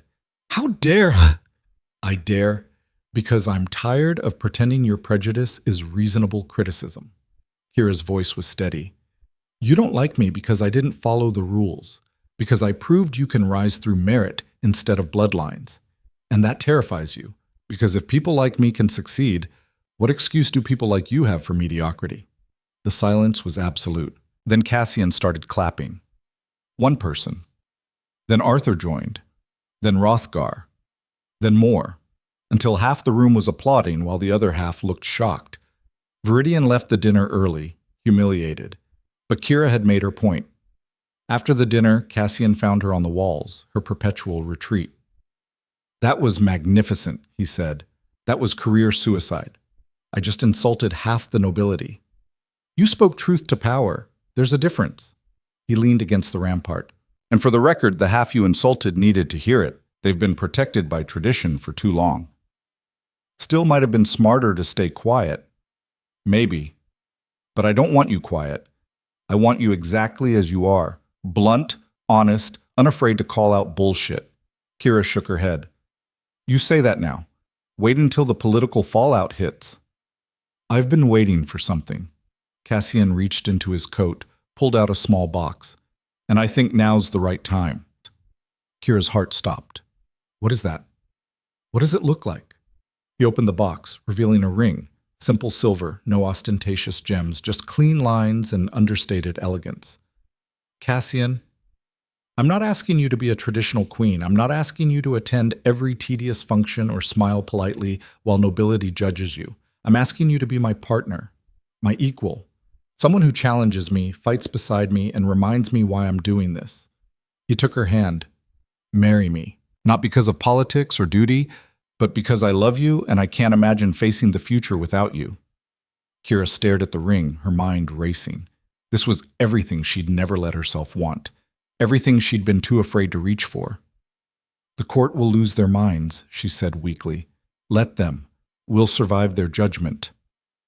I don't know how to be a queen.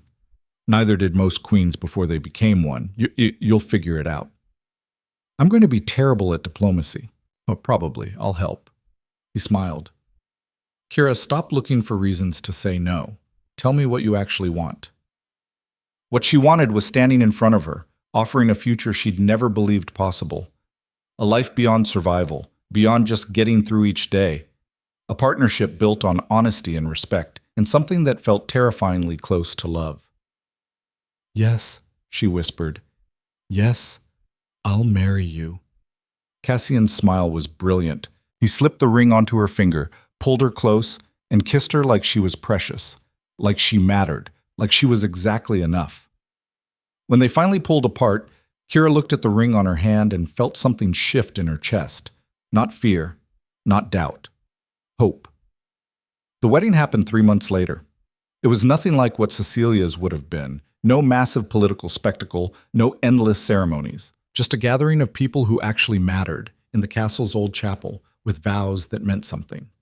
Kira wore a simple dress, her guard uniform jacket over it because compromises were necessary. Cassian wore his royal colors but skipped half the traditional formalities. When they exchanged vows, Kira spoke truth instead of poetry. I promise to stand beside you, to fight for what matters, to be honest even when it's uncomfortable, to protect you, challenge you, and remind you that duty doesn't have to mean loneliness. Cassian's vows were equally direct. I promise to see you, not as a title or a symbol, but as the woman who fought her way out of nothing and refused to quit. To value your strength, respect your choices, and build a future where merit matters more than bloodlines. They sealed it with a kiss, and the chapel erupted in applause. Afterward, during the feast, Hrothgar pulled Kira aside. I'm proud of you, he said simply. You've come further than anyone expected, including me, especially you. He smiled. That orphan girl stealing bread from the market. I knew she had potential, but I never imagined she'd become a queen. I'm still that girl, just with better circumstances. No, you're the woman that girl became through sheer determination. Hrothgar's expression was gentle. Don't forget where you came from, but don't let it limit where you're going either. As the celebration continued, Kira stood on the balcony overlooking the courtyard. Cassian found her there, 2 glasses of wine in hand. Hiding from your own party? Just thinking. She accepted the wine. This time last year, I was nobody, the guard everyone dismissed.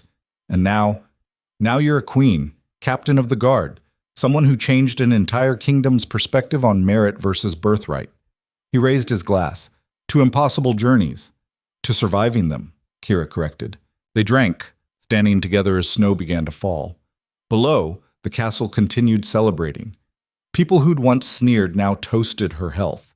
Soldiers who'd doubted her now followed her orders without question. She'd proven herself, earned her place, changed the rules just by refusing to quit. What happens now? She asked. Now we rebuild, make the alliance stronger, root out the last of the conspirators, train a new generation of guards based on skill instead of family names. Cassian's arm settled around her waist. Change things, together. Sounds exhausting. Probably will be. Good. I don't know what to do with peace anyway. He laughed, and the sound carried through the cold air. Below, the castle hummed with life and possibility. Above, stars broke through the clouds for the first time in weeks. Kira looked at the ring on her finger, felt the weight of everything she'd survived to get here, and smiled. She'd started as the girl nobody wanted, the orphan who didn't belong.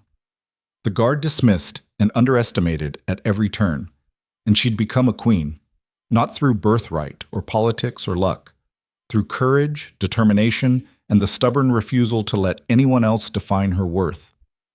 The northern frontier was harsh and unforgiving. It didn't care about fair or deserved. It cared about strong. And Kira Ashford had proven beyond any doubt that she was strong enough.